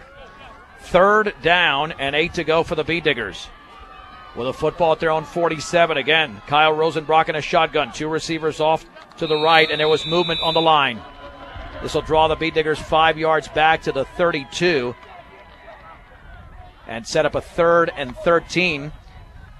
Willow Coffee, Tea, and Smoothies and G Sweets Bakery are perfect combination. Open 6 a.m. to 6 p.m. Monday through Friday. Saturday, 7 until 4 at 921 Edison Street in Brush. So both teams coming out wanting to shoot themselves in the foot. 3rd down and 13 from the 32. Now 3 receivers, also known as trips to the right. Rosenbrock this time is under center. The lone setback is Gutierrez. Rosenbrock back to throw off the play action. Pressure, and he throws a screen out to the left. Caught by Gutierrez at the 30. Sideline to the 40. Gutierrez with a 1st down as he runs into a Sun Devil at the 48-yard line. What a beautiful play by the Bee Diggers. On a 3rd and 13, they pick up 16 and a 1st down. It was just a perfect throw, and, there wasn't a Sun Devil within 7 yards. They were all on the other side of the hash as Mike was over here close to the sideline, and he had blockers out in front of him. Nice throw, nice catch, nice run. Guzman checks out for a breather. Alexander is the receiver to the outside on the right side. 1st and 10 from the 48. Matos Garcia's under center. Rosenbrock and Gutierrez in the backfield. Baby takes the snap, hands it off to Rosenbrock, right up the middle, breaks out of a tackle, across the 50, and he spins towards the 46. Maybe got the 45. Ryan Casey made the hit. It's a gain of close to 7. 2nd down, and a long 3 to go for Brush. So running that 30, trying to get that short trap established. Ken Denver still in that 4-man front, so remember their defensive tackles are playing heads up on our guards. They're really not eagling down. With a football just shy of the 45-yard line. It'll be 2nd down and 3 yards to go for the Bee Diggers in Ken Denver territory. Matos Garcia, quarterback sneak right up the middle, and he's going to drive. Looks like a 1st down at the 42. Oh, they drove him back, though, but he's right at the stick. Very close. This is one of these days, Dave, that if they don't get a 1st down, they're going to give them the 1st down, but not a disadvantage if they don't get the 1st down because they'd have 2 downs to get probably inches, but now they have a fresh set of downs to operate with. 1st and 10 at the Ken Denver 42, 7:44 remaining 3rd quarter in this 2A state championship game. Brush leads Ken Denver 7-6 in front of a capacity crowd. I think Baby called that out there. They had another play called. You could tell he checked that and went with the quarterback sneak. Matos Garcia under center. From the 42. Handoff, Rosenbrock stutter stepping to the 40, and then he drags defenders inside the 40 towards the 36. How many yards does this guy make after contact? That was a 2 or 3 yard gain. Instead it went for 6. Yeah, you're right. He picked up the last 4 with people on his back. And again, just something I guess I haven't noticed a lot is how he stops and starts. And that makes people miss, and it also gives him an advantage because, he's a strong kid. From the 36-yard line. The Bee Diggers are moving on their first drive of the second half. 2nd down and 4. Matos Garcia is under center again. Barking out the signals. Here's the pitch right to Gutierrez. Has the 35 to the inside. First down as he's tackled at the 31 by Casey. But it's a gain of 5 for Mikey G, and the Bee Diggers have yet another first down, their 3rd of this particular drive. Yeah, that was a 458. Just a quick pitch. Nice blocking out there by Clay Shaver, and Diggers were able to get it out towards the sideline into some of that open area, and Mikey showed some of his speed. The Bee Diggers have chewed up over 4 minutes and have only traveled 34 yards. They're doing it methodically, but that's effective right now. 1st and 10 at the Ken Denver 31-yard line. Lining up on the right hash mark. Matos Garcia will turn. Hand it off to Rosenbrock, the deep back to the 30. Back to the middle to the 20. Rosenbrock to the 15. To the 10. 5. Touchdown! Kyle Rosenbrock, 31 yards away! And the Bee Diggers now lead the Ken Denver Sun Devils 13-6. Just a good job there by Brush, again running that trap right up the middle, and I'll tell you what, sooner or later you knew it was just going to break. Something was going to have to happen, and Ken Denver wasn't ready to have their linebackers come up there and make the tackle up close to the line of scrimmage. They let him get past that second line of defense, and he was off to the races. The extra point, and a huge one to be attempted by Peterson. High snap, the kick is up, and that kick is good. 5:56 to go, 3rd quarter. Brush 14, Ken Denver 6. This is the 2A state championship game on 1010 KSIR and KSIR.com. 8 plays, 65 yards in 4.5 minutes. Kyle Rosenbrock scores for the Bee Diggers. Dave, that is his 43rd touchdown of the year, and the Bee Diggers now lead by a 14-6 count over Ken Denver. Yeah, he does it all. 174 yards now combined offense for him. 66 of those on the ground. Peterson to kick it off. Line drive headed towards McKissick. Goes right through his hands. Picks it up at the 9. McKissick to the 15. Up the middle. Then Shaver has him hard across the 20 to the 24. And he was also nailed there by Edgar Rojas. And not great field position to begin this drive for Ken Denver. Ken Denver looks like they're feeling the nerves a little bit, huh? Being 12-0, not used to being down in a football game like this, and really having to collect themselves. First Rush and out 10 there in their 4-3. for Ken Denver. At their own 24-yard line in a shotgun. The pass out to the left is going to be off the hands of Franklin, incomplete, and that might be interference. I think Peterson there's a late flag unless that was after the play. Let's see. I'm not sure that wasn't against. Yeah. Oops. I don't know what they called there. Is that a roughing the passer? It's against the Bee Diggers, but I don't know what that penalty is. He did a throwing motion. Going to be a 15-yarder, though. And the Bee Digger fans are outraged. Well, our guy came up. I think he drilled their receiver. Yep. Roughing the passer. I didn't see the quarterback get hit. I did see one of our I think it was one of our corners, or maybe even Peterson, fly in there and start to make a hit on the Kent Denver receiver. Now the ball's out to the 39. It's a huge penalty against Brush. 1st and 10. In a shotgun is Gordon Ellis with the Sun Devils down by 8. And there's a direct snap to Franklin. Bobbles the football, takes it to the outside, and he's across the 40 to the 44, maybe. Yep. He got 5 yards. Nico Guzman got out there to make the tackle. It'll be 2nd down and 5 to go. Cookie Barraza, as you heard, also in on the play. Yeah, we're getting lucky. That's the 2nd time that Franklin's juggled the ball back there, and that helps slow him down, doesn't it? Considerably. 2nd down and 5 from the 44. Ellis under center this time. Going to roll to his right, looking to throw, looking for Rassenfoss. The pass is going to be complete at the 45, along the sideline, down at the 39. That is a perfect pass, and it's a gain of 17 and a 1st down for the Sun Devils as they're attempting to counter Brush's touchdown. Yeah, so they end up just rolling out to the right. They kept both their halfbacks in to build sort of a wedge pass blocking line for him. And, you know, he's such a tall quarterback, he was able to just throw it right over the top of his 2 blockers. 1st and 10 for Kent Denver at the Brush 39-yard line. They countered Brush's first touchdown under center. Ellis hands it off to Franklin, stutter stepping, backing his way towards the 35, still on his feet. And Randy Drice takes the headset off, thinking that his knee was down at about the 36. Instead, they give him 6 yards. Jose Rodriguez gets up limping. 2nd down and 4 to go for Kent Denver.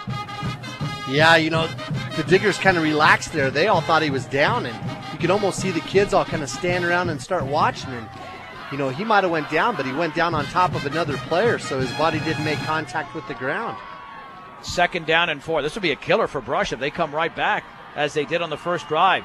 From the 33, Ellis on the pitch left to Franklin, looking for running room, swings it to the outside, trying to get around B. Diggers, cannot.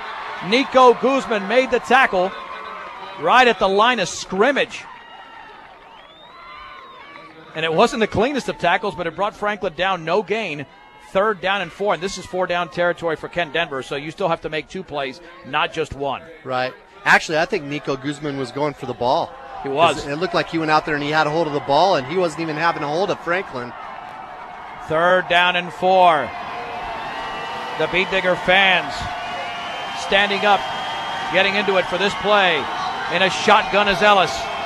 The lone setback, McKissick, trips to the right. On 3rd down, rolling to his right is Ellis. Looking, setting up deep over the middle. The pass is going to be caught, and that is going to be down to the 1, I believe, is Rassenfoss. Holy mahungus, it's a gain of about 32 on the play. Ellis was down, he took a shot. 1st and goal at the 1 for Kent Denver. Jose Rodriguez just drilled Ellis right after he threw the ball, and now the coaches are out there making sure he's okay, and the kid's trying to say, no, I'm all right, I can go, but they're taking him to the sideline. Well, the pass was phenomenal. That pass was simply phenomenal. 102 yards passing for Ellis. He's completed 6 of 14. 77 of those yards to Rassenfoss. 5 receptions for him. 1st and goal at the 1. Well, it's going to happen again unless the Beat Diggers can pull it off here. The quarterback this time is Rob Casey. Will it go to Franklin? He drops the ball and lands at about the 3-yard line. Well, that's the difference when you don't have your starting quarterback in there. It's a loss of 2. It'll be 2nd down and goal. And here comes Gordon Ellis back into the game. Yeah, he definitely juggled it, and by the time he fell on the ball, it was actually behind their tackle over on the left side. They got lucky there. 2nd and goal from the 3. The Beat Diggers up by 8. 2:47 to go in the 3rd. 3 in the backfield. Ellis pitches out to Franklin. Runs up the middle. Franklin to the end zone. Is he in? I believe he's down to the goal line. It's a gain of 2. Matos Garcia and Gutierrez make the hit. So it looked like it was going to be a quick pitch over here to the right side, but like you can tell, Jaden Franklin sees the field. He saw the opening, just charged straight ahead. And luckily our defense is good and stingy and aware of where that goal line is. 3rd and goal from the 1. Handoff to the fullback and held up is Wilson. He's not going to get in. He is held up at the 1. Well, the Beet Diggers still have a shot here. 4th and goal. They're obviously going to go for it. Again, Rosenbrock and Maltos Garcia right there, not giving an inch. Still going to be tough to keep him out of the end zone here. And I wouldn't be surprised if Ken Denver does some play action and throws the ball. I mean, David, you got to be prepared for everything in this game. Yeah, they got to give it to their horse. They got to give it to the guy every time. I think you go with Franklin here. Let's see. 4th and goal inside the 1. Franklin, the deep back. Ellis is going to throw it. Slant. Incomplete. Incomplete. No interference. Alexander was right there. And I think the Ken Denver coaches wanted interference on Rassenfoss. And Dave, that was awfully close. Let me tell you, that was awfully close. The pass was high. And that was right on impact. We can argue from here till the end of time whether the Beet Diggers caught a break, but let me tell you, if they called interference, I think nobody would have had an issue with that. Let's put it that way. If they would have called it the other way, nobody would have been surprised. So let's give Cameron a big pat on the back for being right there, and he definitely had his arm around him and knocking the ball down at the same time. Dave, do you question the play call, though? Yeah, they had the whole side over here, on this right side wide open. Why not go quick pitch and let Franklin use his wheels to beat us to the pylon? Yeah, that Rassenfoss, though, has had a huge game. Maltos Garcia under center. Now you got to get it out of the 1 yard line. Your backs are in the end zone. This will be a quarterback sneak by Maltos Garcia over the right side. I think he fumbled the ball. Did he fumble the ball? I think he did. Ken Denver says they've got it. The clock is stopped with 1:16 to go. Maltos Garcia's fumbled it away. Holy mahungus. The Beet Diggers are holding the football, but it was taken away by Ken Denver. They were up there with that 4-man front, but they cheated their 2 inside linebackers up into that A gap. And I'll tell you what, I think they were expecting that quarterback sneak, and it looked like Rosenbrock came up behind to try to shove Maltos, but somewhere in there, one of the Ken Denver kids must have ripped the ball out of his hands. And the ball is at the brush 2 with 1:16 to go. And the Beet Diggers take a timeout, brought to you by Greg Mullen at State Farm Insurance, Home Auto, Life and Health. State Farm Insurance is there for you and your family. 842-4555. Brad Dreitz is out to talk to the referee. And yeah, I'm not sure what's being said there. We could obviously try to get the sound from down there. However, we want to make sure that that the emotions are kept in check there, because that this is a game where it's late in the 3rd quarter. And Ken Denver was going in for a touchdown, and the Beet Diggers caught a break, and now Ken Denver's caught one of their own. And sometimes you got to call those timeouts to, slow the game down for your guys. But this is one of those situations with a powerful offense like that. This touchdown might be inevitable. So maybe you save that timeout for later on in the game. 1st and goal from the 2. 1:16 to go, 3rd quarter. Brush 14, Ken Denver 6. Franklin, the deep back. Ellis hands it off to Franklin. He's going to be hit behind the line of scrimmage, tries to break out of a tackle, and he might have got back to the original line of scrimmage and did at the 2. No gain. Dave, I'm just smelling that they're going to have to put the ball up like they did last time, because Franklin's and now he gets up limping.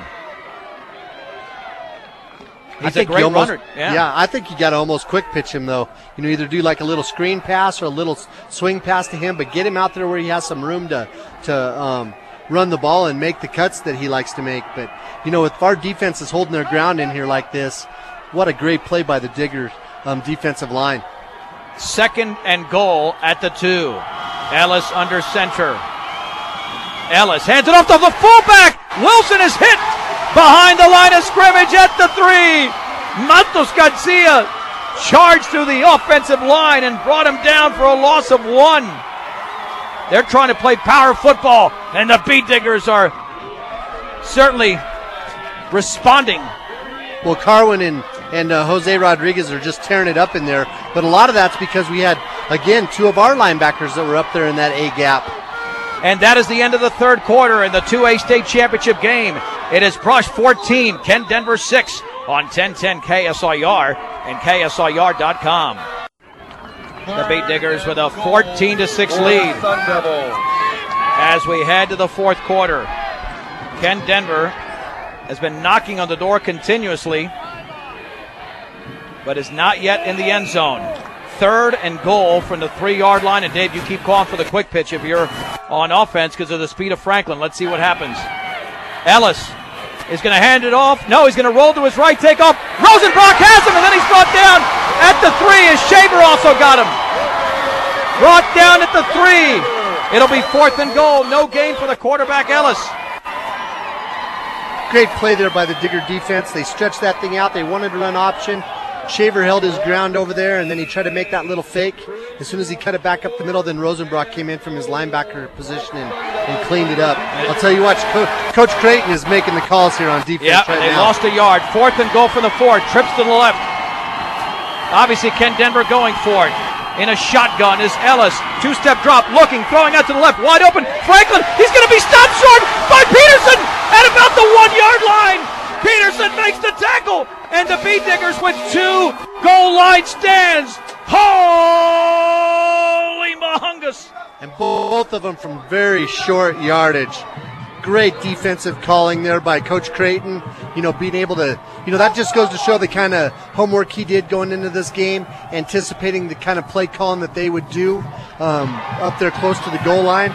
Just a great job there. I got to tip my hat to him. Put our kids in the position they had to be in to be successful. Now you got to hold on to the football, Dave. This could be a season championship drive right here, a championship season drive. The football is resting at the 2-yard line. Brush leading 14-6, 11:16 to go in the game.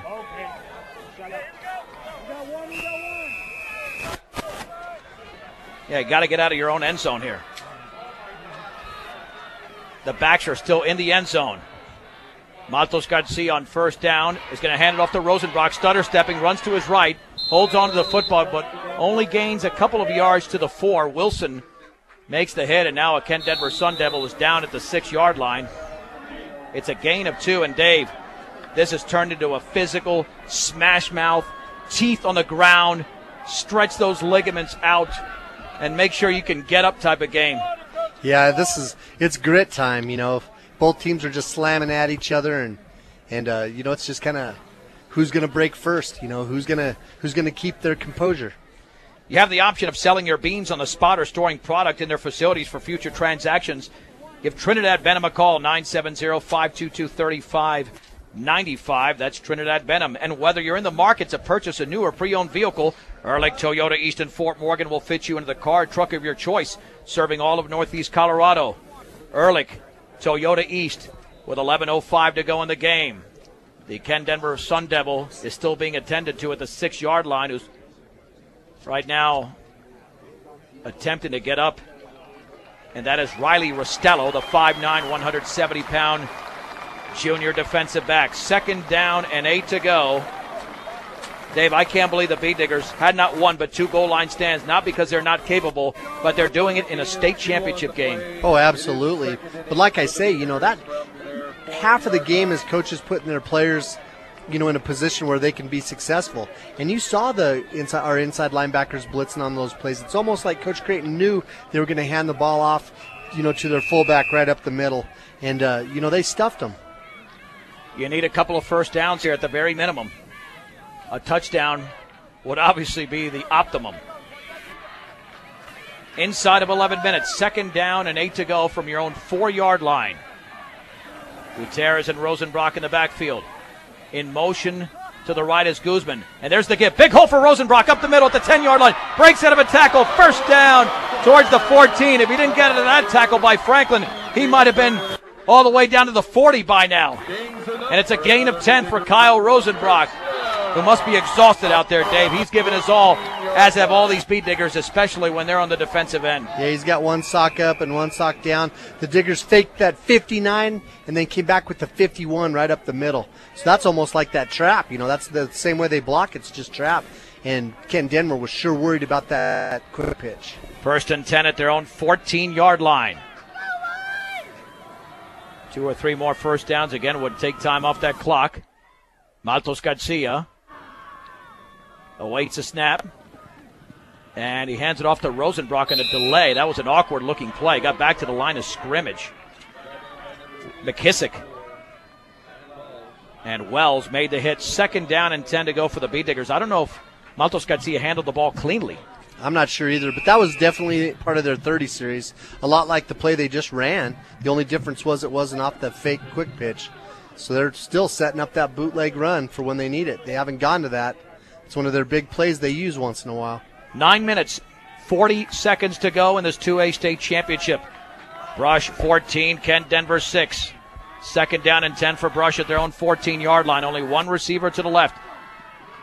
There's Matos Garcia on the bootleg left. Swings it to the outside of the 15, to the inside of the 20, and he dives towards the first down marker at the 24. I think he's got it.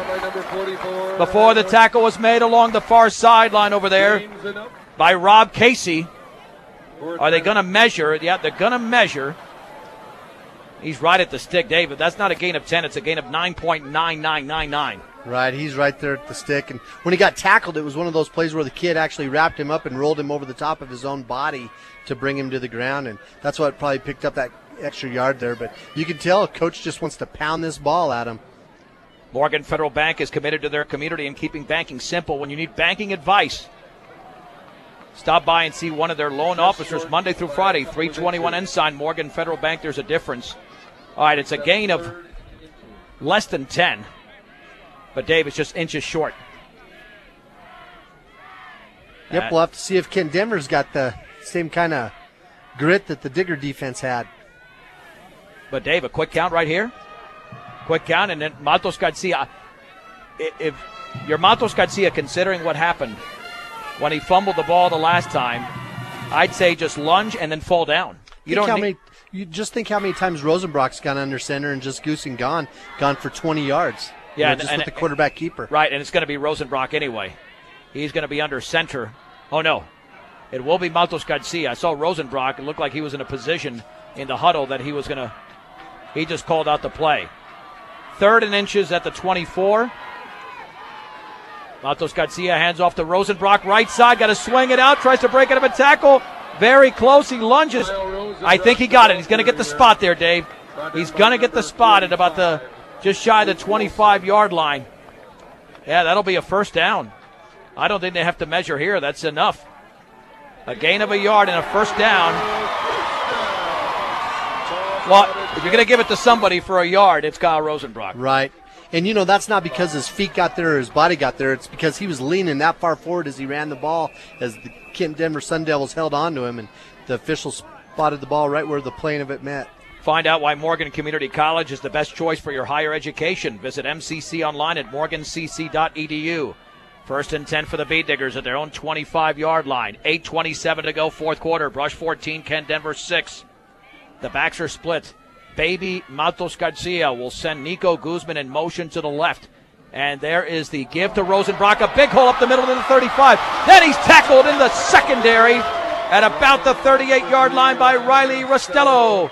Another first down for Brush. It's a gain of 14 for Kyle Rosenbrock. So that takes him to 94 yards now on 16 carries. And like you say, he's just been pounding the football. And he's only had 3 or 4 plays over 15 yards today. This drive started at the 2. I said they needed 2 or 3 first downs, Dave. Let's get greedy here. How about 6 or 7? We'll take whatever they give us at this point. 1st and 10 for Brush, with a football at their own 39-yard line. Matos Garcia hands it off to Gutierrez, and he's hit after a yard at the 40. There was only one tackler there. That was Joe Rassenfoss, but enough to make the hit.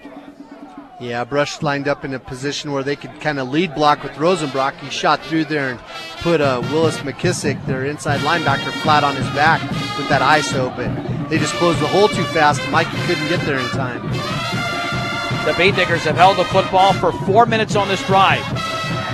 We have 7:18 to go, and the Bean Diggers up by 8. Looking for the 5th championship in school history. 2nd down and 9 from their own 40-yard line. Maltos Garcia on the bootleg right, swings it to the outside, not much running room, and then he's going to be met at about the 42-yard line. Hit hard there and driven back. Be a gain of 2. Plenty of penetration there by Luke Wilson and Ryan Weiss. 3rd down and 7 to go for the Bean Diggers. Even if they don't get the first down and have to punt, it's obviously a very effective drive for Brush. You bet, just keeping that Kent Denver offense off the field and not giving them very much time. Diggers tried to run that bootleg to the right side in that 400 formation, so not running it to the tight end side, trying to get a good block out of Peterson over here, our slot back. 3rd down and 7 from their own 42-yard line. Awaiting the snap. There's the pitch left to Rosenbrock. Back to the inside, and he's got a yard, and that's it to the 43. Wilson made the play. I don't know if they'll give him a yard there. They might have driven him back to the, just a yard to the 43. 9 plays is what the Bean Diggers ran on this drive, and they'll have to punt with under 6 minutes to go in the game and leading Kent Denver by a 14-6 score. I got to tell you, these punts scare me more than their offense does, just because, you know, he's just such a good open field runner. But now he's not the only one back there. They have 2 guys receiving this punt, so hopefully Rosenbrock will be able to kick it over here to McKissick. Just over 5.5 to go in the game. Awaits a snap, and it might be delay of game. And, yep, it's delay of game. So now the football will be placed at the 38-yard line. Dave, if you can get Kent Denver to start at about the 30, maybe the 35, not too bad.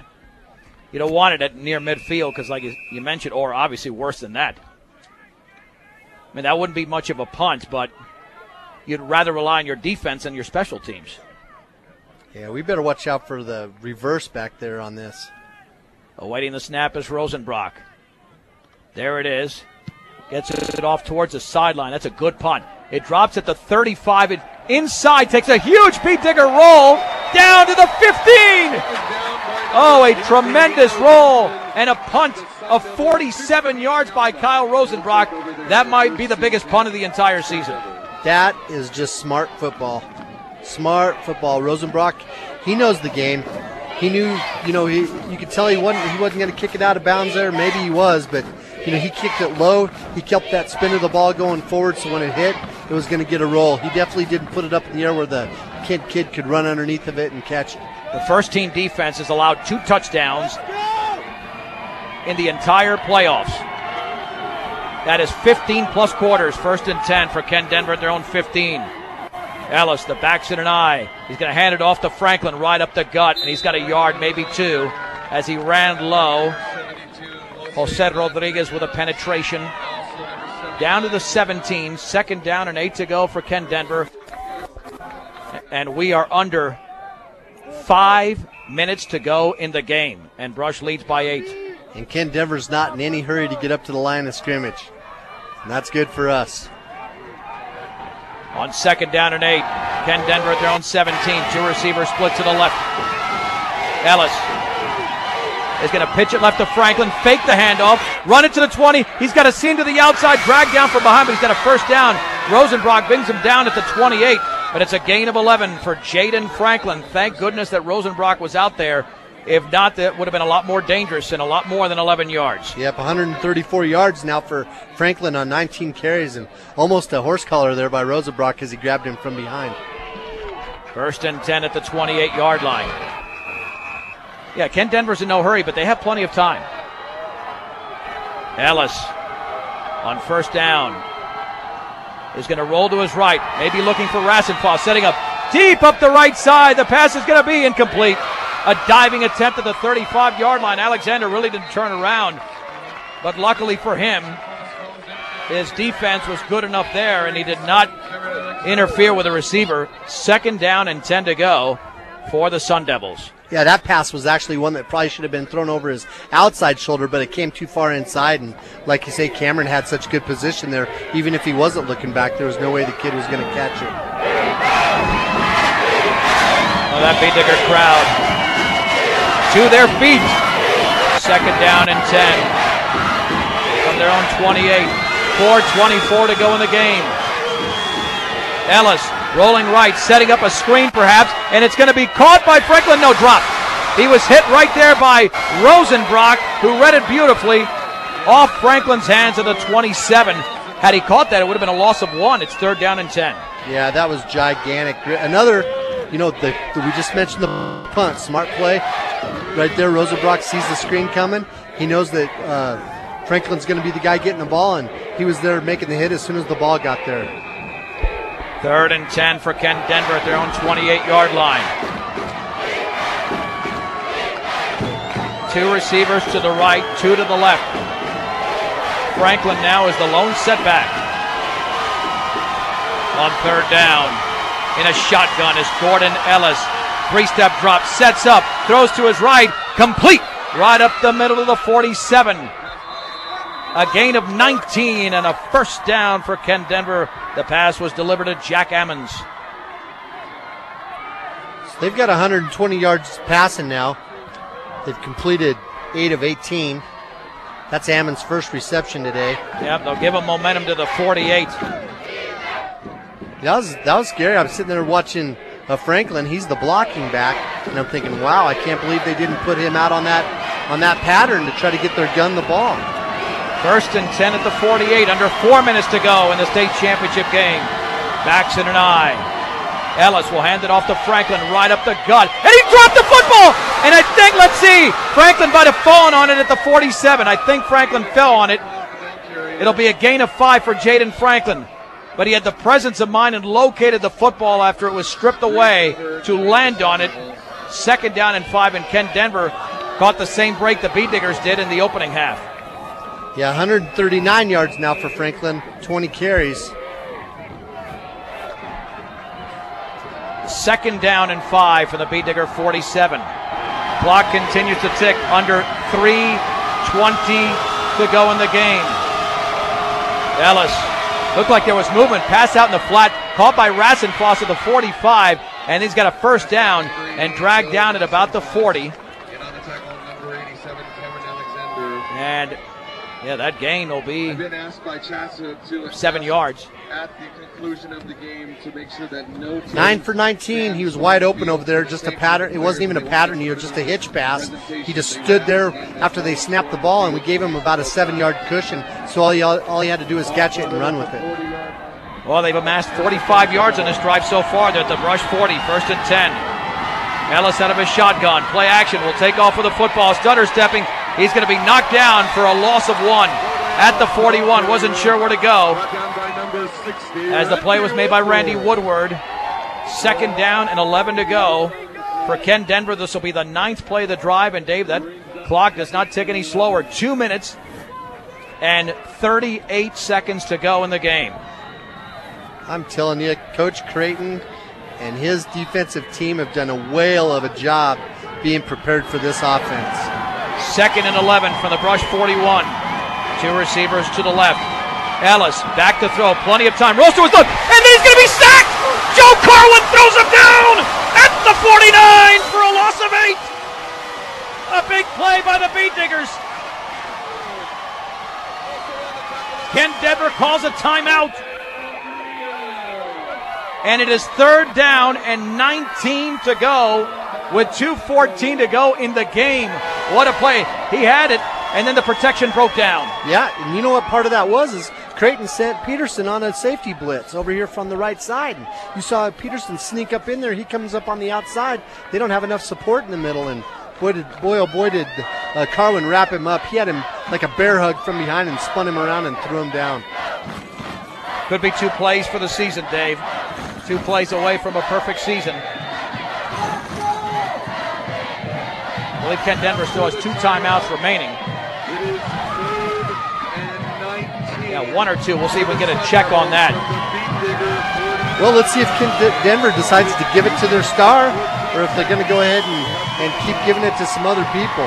But I'm excited about the way Coach Creighton's got this defense lined up. It seems like wherever Franklin goes, they've got it covered. 3rd and 19 from the Brush 49. Got to watch any defensive penalties. Ellis in a shotgun. Awaits the snap.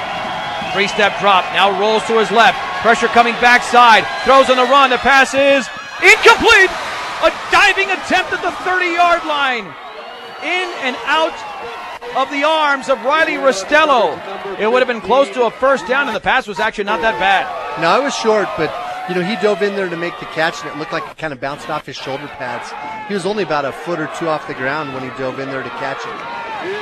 This is it. 2:08 to go. 4th and 19 for the Brush 49. The biggest play of the season for the Beet Diggers defensively. They lead 14-6. Man, what a crowd. You can feel the emotion here. Receivers split out to the left and right. Wilson in the backfield along with Franklin. On 4th down, in a shotgun, Ellis back to throw. Rolling to his right, setting up along the sideline, and it's incomplete! It's incomplete!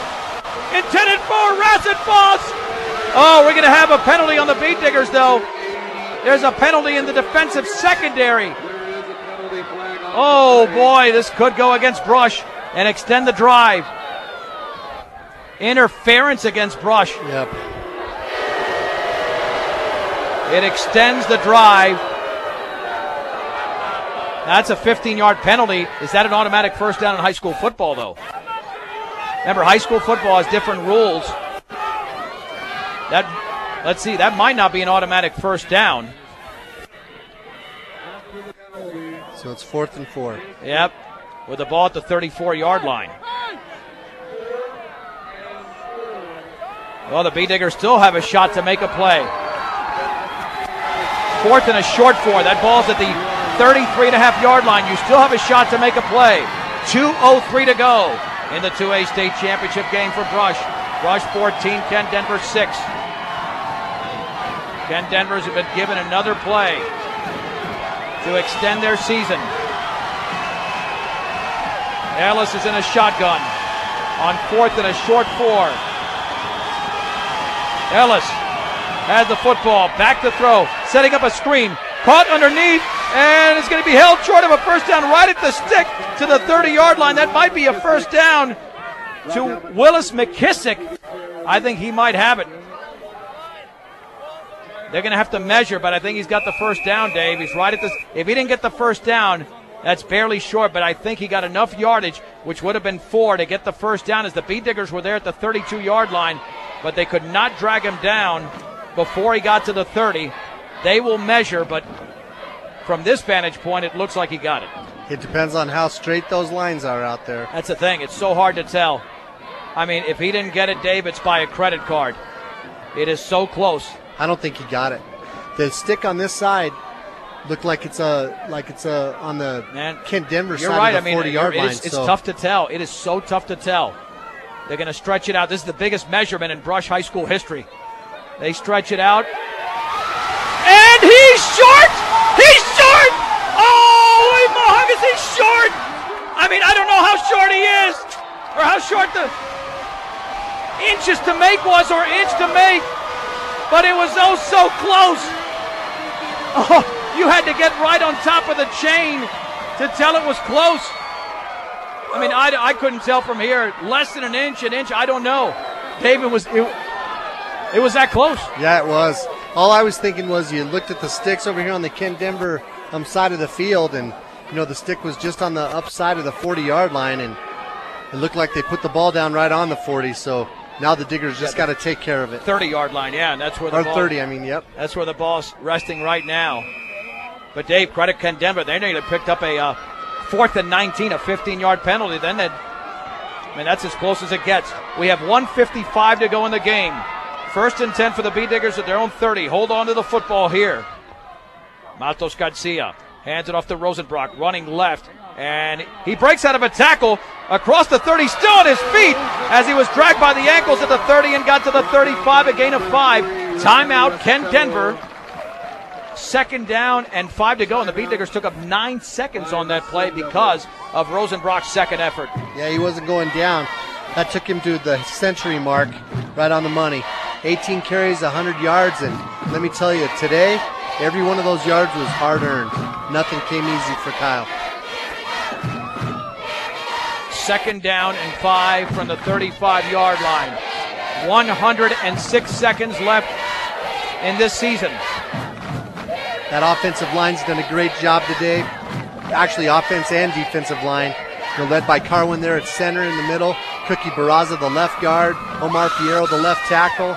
Get over here on this side, Jose Rodriguez, the right guard, and Randy Woodward, the right tackle. And don't forget Clay Shaver at tight end. Those guys have really done a good job of holding that defensive line back and allowing our backs to pick up those 4 yards in clouds of dust. Dave, did you think that after Jaden Franklin scored on that 65-yard run that the Beet Diggers would keep Kent Denver scoreless the rest of the way? No, I never dreamed it. But I have to believe something must have happened with him, because when they really needed the yards, they really didn't go to him.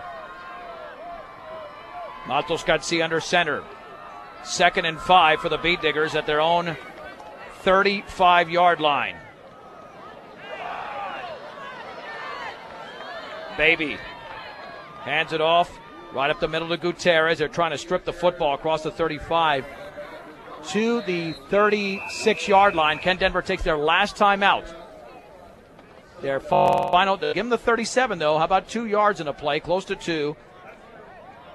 If Brush is stopped by Kent Denver on this 3rd down, the Sun Devils will have it inside of a minute to go. You got a minute 39 remaining.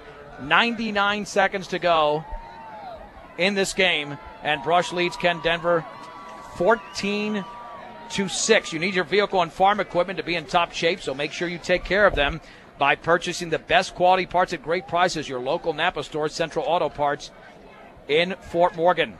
And accidents and illness can strike at any time, day and night. When they do, every second counts. As a Level 3 trauma center, Colorado Plains Medical Center is ready to handle any type of emergency. That's Colorado Plains Medical Center.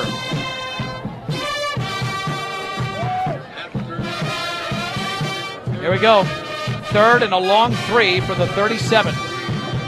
A first down gives the Beet Diggers a state title. Rosenbrock and Gutierrez are in the backfield. Brush up 14-6. Matos Garcia will hand it off on the left side. Breaking out of it is Rosenbrock. First down to the 40. Still on his feet at the 45.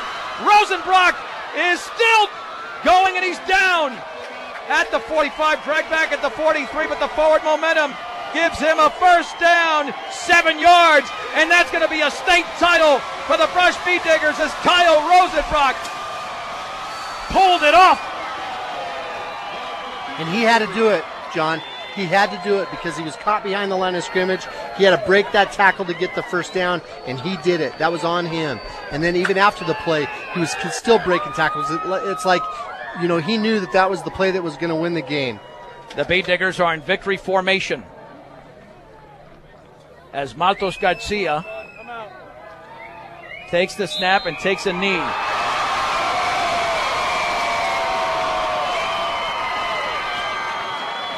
One more snap is all the Beet Diggers need. 2nd down and 11 at their own 43-yard line. Wow. 42 seconds to go in the game. Follow us at KSIR Sports on Twitter. And, of course, we'll have video as well. Matos Garcia takes the snap, takes a knee. That should do it for the Brush Beet Diggers. We are inside of 20 seconds to go. Kent Denver cannot call a timeout. And the Brush Beet Diggers have won their first state title in 20 years and their 5th in school history as Beet Digger Nation celebrates. Brush defeats Kent Denver by a score of 14-6. a perfect season for the Bead Diggers at 13-0. We'll have a reaction. Randy Dreitz he's going to be a wreck out there, Dave. You know how emotional he gets. Oh, boy. What you don't understand is just the emotional things you go through. You know, you have to make so many decisions that are hard and take a lot of butt chewings from parents and community members along the way. And when you finally, after all these years, you finally are able to reach one of your goals, because everybody, you know, we're always thinking about the kids, but you forget the coaches also have goals. And so for Coach Dreitz to be able to finally actualize his, you know, congratulations to him. I hope he gets a chance to celebrate it for a long time. Brush 14, Ken Denver 6. I'll be on the field momentarily. We'll have the presentation of the gold ball. As Brush and Ken Denver right now are still shaking hands at midfield. And Dave, what a football game. The Bead Diggers, for the first time in school history, win by single digits. Wow. And it was that tight. I mean, two goal line stands, not at the 3 or 4, inside the 1 after Ken Denver was stopped. And then they got the ball back after a fumble, and then the Bead Diggers did it again. It's still unbelievable. Yeah, I'll tell you what, it just comes down to coaching. You know, Coach Creighton did a great job defensively. You know, that one time McKissick got the ball, they were going to try to punch it in, and right before that, Creighton's defense shifted his linebackers right up there into the A-gaps, and they shot the A-gaps on him, and it stuffed him. It stopped him, and Ken Denver was shocked and surprised. So just a great defense, 2 great defensive stands and a great defensive games, stopping one of the all-time greatest offensive players in the state history. Yeah, Jaden Franklin, he was contained fairly well after that 65-yard run. I mean, he still got his yardage, Dave, as a special athlete, and the Bead Diggers certainly had to watch out for him on each and every play. Well, he ran for 139 yards today, but historically, or in his career, he's always had right around 160 yards, maybe a little bit more per game. So the Diggers shut him down. He didn't get 160 yards. At least he didn't get 163, which would have been maybe the 3 yards he needed to score that touchdown there on the goal line stand. So just a great job there by the Digger defense. And I'll be out on the field here momentarily. We'll take it out. We'll take it to the field here. And please direct your attention to the center of the field for the presentation of this year's team trophy. All right, so we'll make it out on the field here momentarily. After the Bead Diggers have won this game by a 14-6 score, they'll be presented the gold ball. For the runner-up trophy. As Ken Denver's being presented the runner-up trophy. And as for the Bead Diggers, it's been a long time in coming. 13 consecutive playoff appearances for Brush. So many times, so close. In 2010, they lost by a point to Olathe when Randy was a defensive coordinator under Larry Mills. In 1998, they lost by 2 points here, 21-19 to Faith Christian. And now the Bead Diggers get to celebrate here with a 14-6 victory over Ken Denver. As we'll make our way onto the field and see if we can find an opening down here. Let's see if we get an opening here to make it out.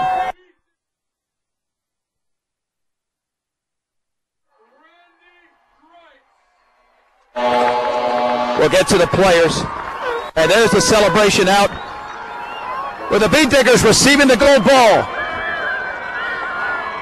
And a state title for Brush.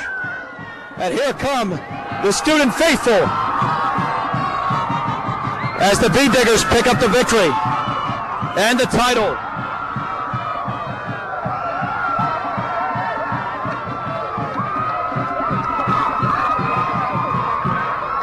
You can hear the reaction out here. The gold ball being presented to the Bead Diggers here. And there's Coach Randy Dreitz holding up the championship trophy for Brush. 20 years, folks, a long time in waiting, but the Beet Diggers got the job done. They got it done. We'll get some reaction here momentarily. A lot of emotion, a lot of tears, a lot of happy tears, and a lot of laughter out here as head coach Randy Dreitz and the Beet Diggers have come away with a state title.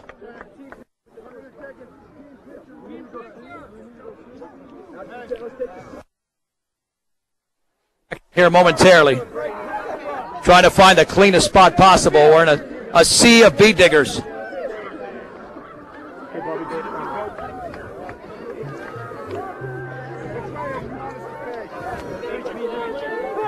Yeah, we'll get some of the Beet Diggers here coming up momentarily.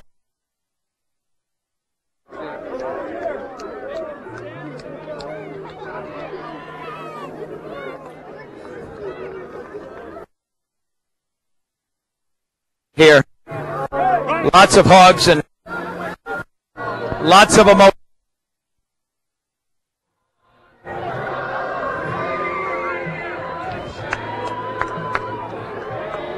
The Beet Diggers want to get to as close to that trophy as possible. They don't want to get away from that trophy. They know it's been 2 decades, and they do it on their home field in front of a capacity crowd. Lots of former Beet Diggers came in for this game. And a lot of them are out on this field taking a big picture before we talk to some of the Beet Diggers who were responsible not only for this game, but a championship season. As Brush defeats Ken Denver by a score of 14-6.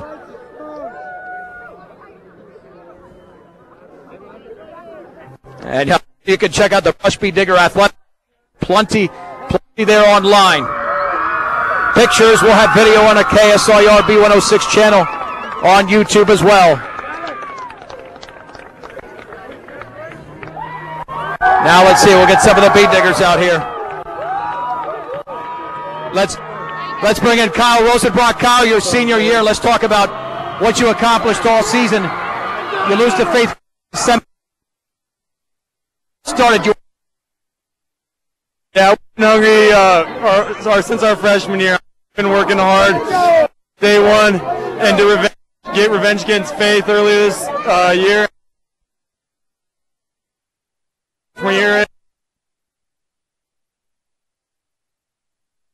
Stands there against Ken. You stop them. We can try to get a clear signal. When you stop them the second time, I mean, I just haven't seen anything like that. What was your team thinking? What was the whole strategy there in state history? And you held Jaden Franklin and the Sun Devils out of the end zone twice. I mean, it was all heart at that point. They were on the in-yard line, and our big lineman down showed that heart, and they blew through the line and stopped them 8 times in a row, and it was just amazing. Finally, Kyle, your career here at Brush High School, how would you put it into words? 4 years, you had 4 great years, and it ends with a state championship. There's no better way to end it. I mean, it's an awesome feeling, and I'm gonna remember this for the rest of my life. Kyle, congratulations. Thank you. That is Kyle Rosenbrock. He's going to be the player of the year, folks, in Class 2A as the Beet Diggers defeat the Ken Denver Sun Devils. 6. Kyle scoring a touchdown on the season for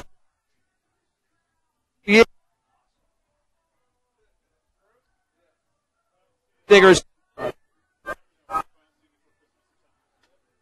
We have a mess out here. So we cut out. We got so many people out here. And that's the way it should be, folks. That's quite frankly the way it should be. With a great defensive stand, we can find Mikey Gutierrez and some of the other Beet Diggers here. This big celebration at Beet Digger Stadium as the Beet Diggers win this game by a 14-6 score over the Ken Denver Sun Devils. The Beet Diggers took the early lead, and then Ken Denver would counter on a 65-yard touchdown run by Jaden Franklin. But then Brush got a clutch drive, and Rosenbrock scored from 31 yards away. Rosenbrock this season, when I mentioned 42 touchdowns, actually responsible for 44. He had 26 rushing touchdowns, 17 through the air, and then 1 defensive touchdown. I mean, he did it all, and his defense was incredible.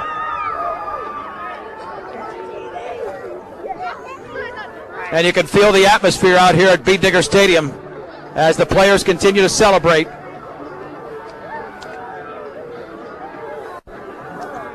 Let's see if we can find Mikey G.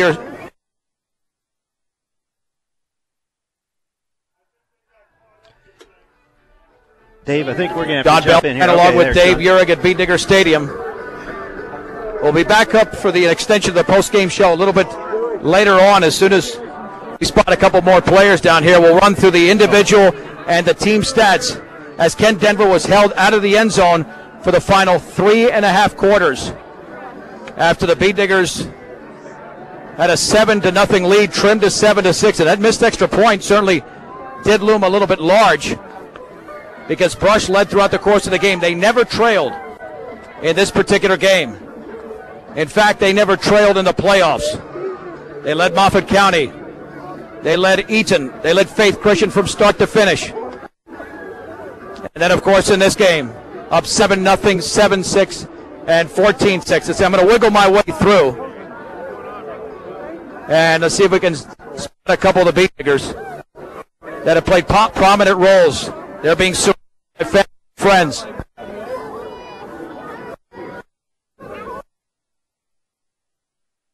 And let's see.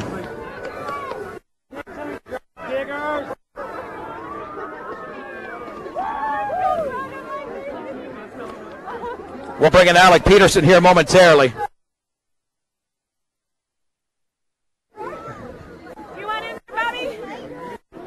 And they're getting group pictures over here. They'll bring in Petey in a second.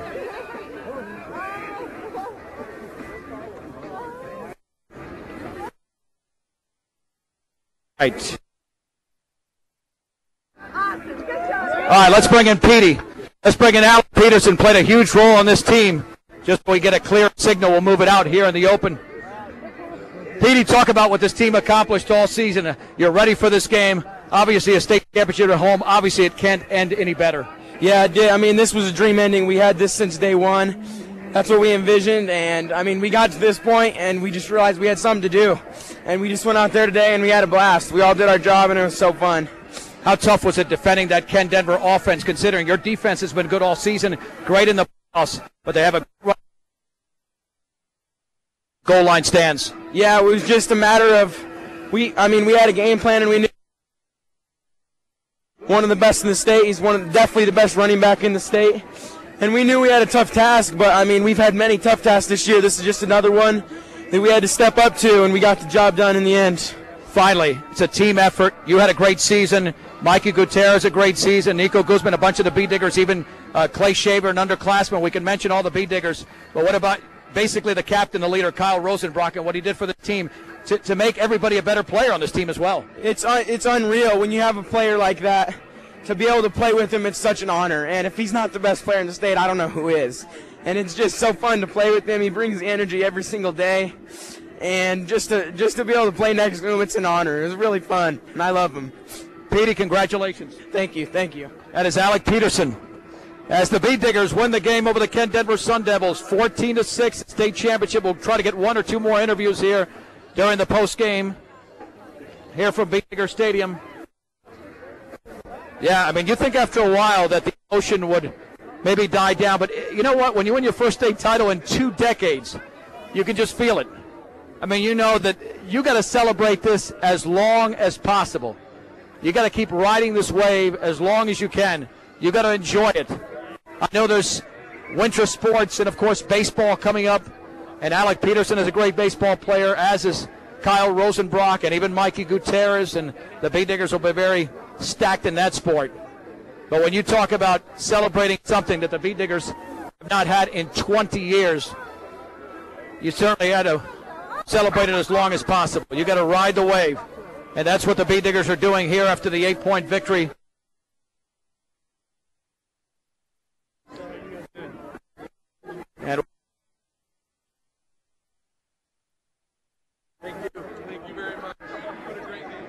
get a word here momentarily with, let's see, I thought I spotted Mikey G, who ran for over 1,000 yards this season. He was so instrumental in that backfield. They've already got the Brush Beet Digger team picture out here. Let me bring in the legendary head coach, Larry Mills. Coach, we talked earlier this week. You took your team to 10 state championships. You won 4. And you told me that nobody wants it more for head coach Randy Dreitz than you did, and he got it today. That's right. I thought Randy staff, they did a heck of a job coaching, great play calling, great drama, great goal line stand, had a little bit of everything, and it was just satisfying, and all the alumni that were here, it was just a great feeling. I couldn't be happier for them. Yeah, what about the atmosphere here at Beet Digger Stadium, Coach? I mean, I think we could have filled up Sports Authority Field in Denver. Yeah, I was just amazed at everybody that came out today, and well deserved. They was talking on the Channel 9 about Fort Morgan's tradition, and I said, all you got to go down the road 10 miles, and there you have a real tradition. So it's awesome. It's just awesome. Everything. That's the only thing I can say to explain it. It's just an awesome feeling, and I'm so proud of Coach Dreitz. It came a long time coming. He's got the marble off the back. Off his back. Coach, thanks for being here. Great to see you, Larry Mills. Yep, thank you. That's legendary head coach Larry Mills. Took his team to 10 state titles, and he was the head coach when they won their last state title in 1994 when the Beet Diggers won at St. Mary's by a score of 20-9. We'll be down here for a couple of more minutes here during the post-game show. Again, if you're just tuning in, the Beet Diggers have defeated the Ken Denver Sun Devils by a 14-6 score, as Kyle Rosenbrock had a touchdown run and a touchdown pass in this game. And let's see if we can make our way to at least another Beet Digger or two. There was a tremendous effort today by the Beet Diggers, especially on defense. Tremendous game. Oh, they're taking a lot of team pictures down here, and I mean, you want to remember this for the rest of your life. Yeah, let's see if we can get a word in. Clay, let's bring in Clay Shaver. Clay, you're only a junior. I mean, what a tremendous game. Tell me about this whole experience. You had a heck of a season for being a junior, even though you had a strong senior class. Yeah, it was a lot of fun working with these guys. I mean, they gave me a lot of support, and they really made me the player I am this season. And I'm just glad to have them with me, really. How much did you grow as a player? How much did you get better as a player from your sophomore to your junior years, since you really excelled this year? Well, I worked really hard over the summer and this season, and my coaches worked really hard with me, and they made sure I just did the best I could this season. How much of a leadership role did you gain? I know Rosenbrock is the captain of this team, and that next season would be your time to be one of the leaders, one of the standout seniors. Yeah, well, my next class is we're going to have to step up and hopefully carry on this, maybe go into the playoffs and do even better. Clay, congratulations. Thank you. That's Clay Shaver. Beet Diggers defeat the Ken Denver Sun Devils 14-6. All right, let's get one more interview here, and then we'll wrap it up, and we'll take it upstairs here momentarily. See if I can find a senior in this group. Let me bring in Nico Guzman. Nico, let's get over here, buddy. Let's bring in Nico. A tremendous year. Hey, had a big 49-yard catch today. He had, 8 or 9 touchdowns this year. Tell me about this whole experience and what you had to do to beat Ken Denver, because this was a tremendous football game here at Beet Digger Stadium today, and your defense was just awesome as well. We knew coming in it was going to be a battle. We just had to play discipline, stuck to our assignments. No, we acted as a team. We played as a team. We got no selfish players. It was a great game, team effort. What about trying to work through this Ken Denver defense? Because you're offense powerhouse all season, and man, they presented some challenges defensively today. Their backers were really good. It was tough for us to move the ball. Really tough. What about from a defensive standpoint? You got those 2 goal line stands. You made a couple of big plays there defensively, and not more than a couple big plays. Quite frankly, after they scored on that 65-yarder, you'd figure, oh, they'll score again. That Franklin's too good, and yet they didn't score in the 3. that woke us up. We realized their speed. We knew what kind of angles we had to take. We hankered down and we stopped them. The goal line stands changed the game. That was the whole game. Nico, congratulations. Thank you. That's Nico Guzman as the Bead Diggers defeat the Ken Denver Sun Devils by a score of 14-6. All right, we'll take it up to the booth here momentarily. Yeah, I was hoping to find Gutierrez, but we don't see him down here. I know he's somewhere around here, but we cannot spot him, so we'll take it up to the booth. Okay, yeah. Okay, let's see if I can spot him real quick. All right, I've been told that we know where he is. Let's see if we can spot him real quick. All right, let's work our way through here.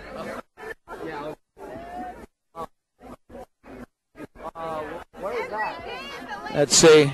Mikey G is.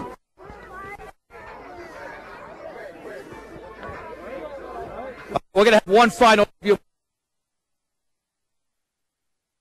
So we have a clear signal.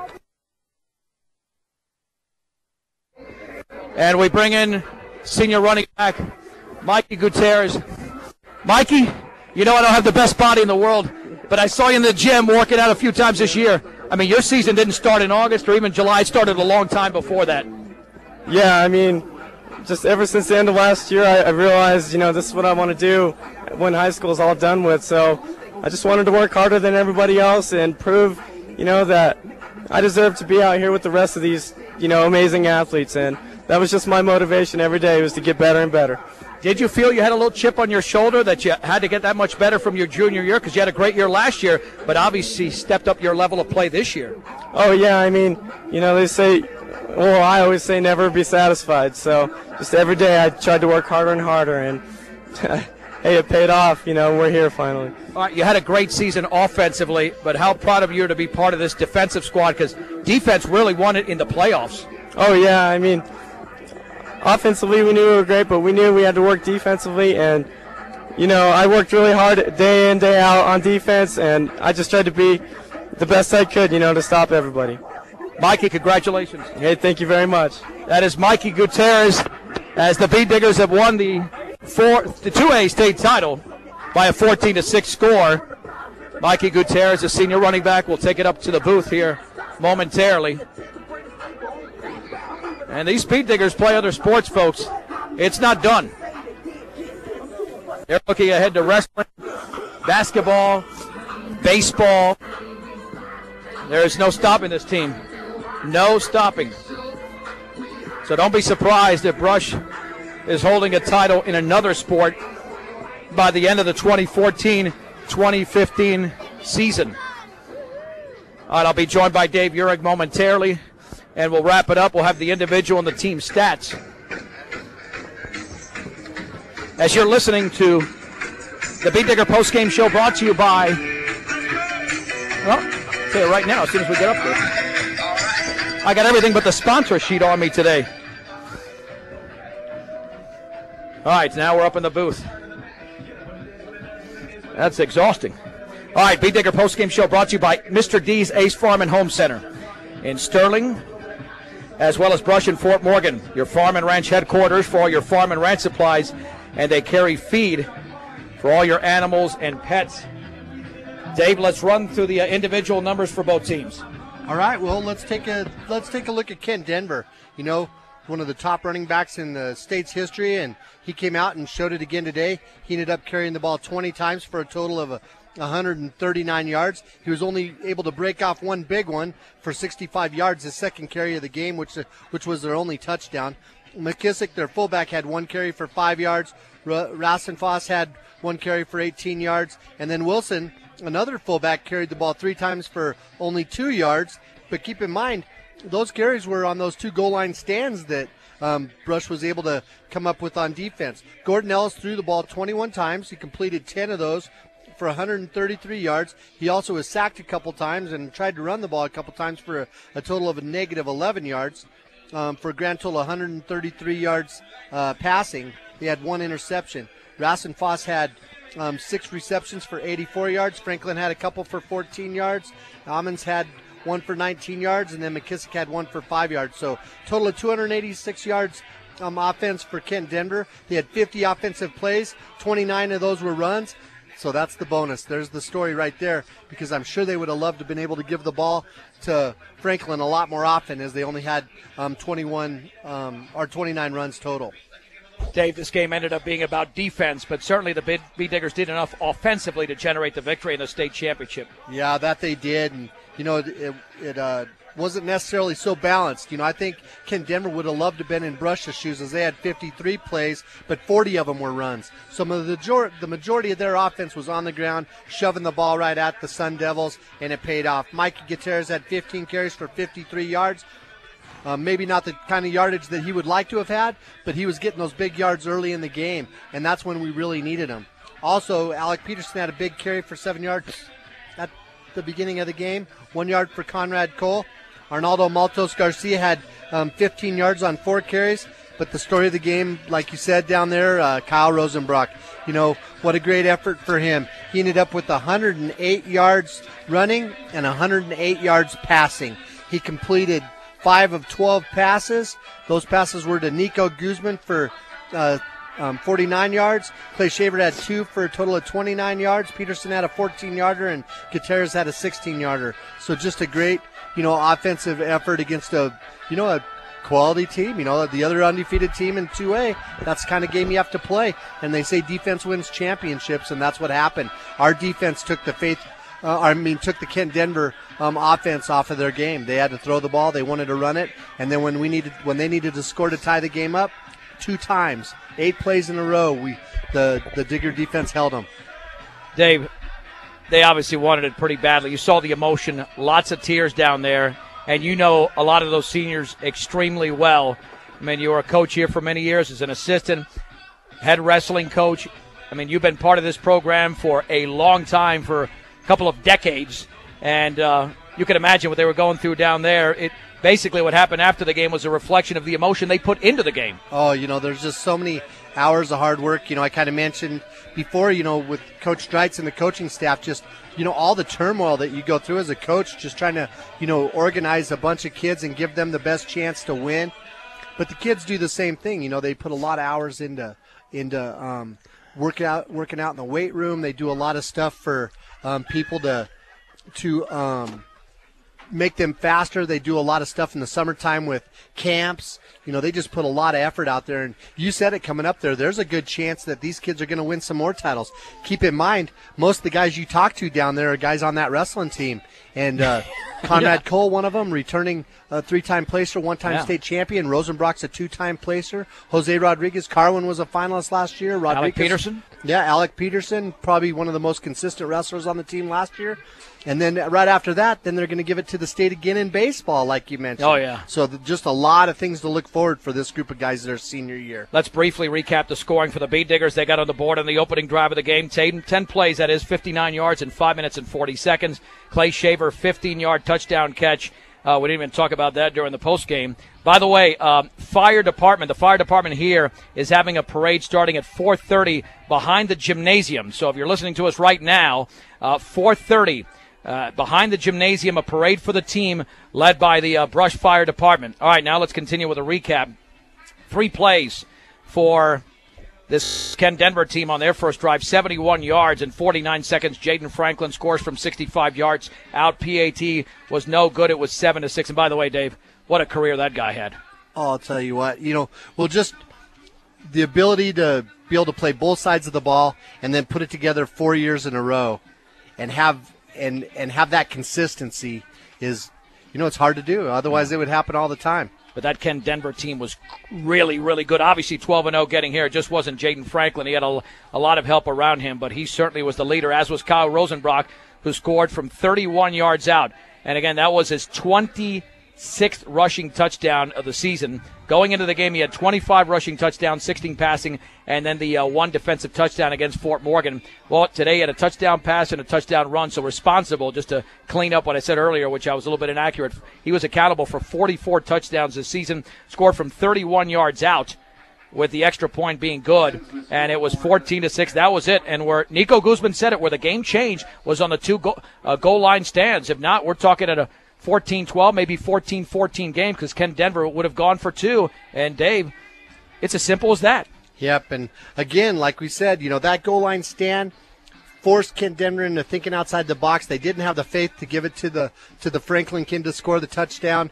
They gave it to everybody else. They never did. Brush had the box packed. They never did try to stretch it to the sideline and see if he could dive for the pylon before we had anybody there. They were scared of the speed that this defense had, and I think Alec Peterson said it best when he interviewed him down there. He said they played as a team and everybody did their jobs, and so that's what you get.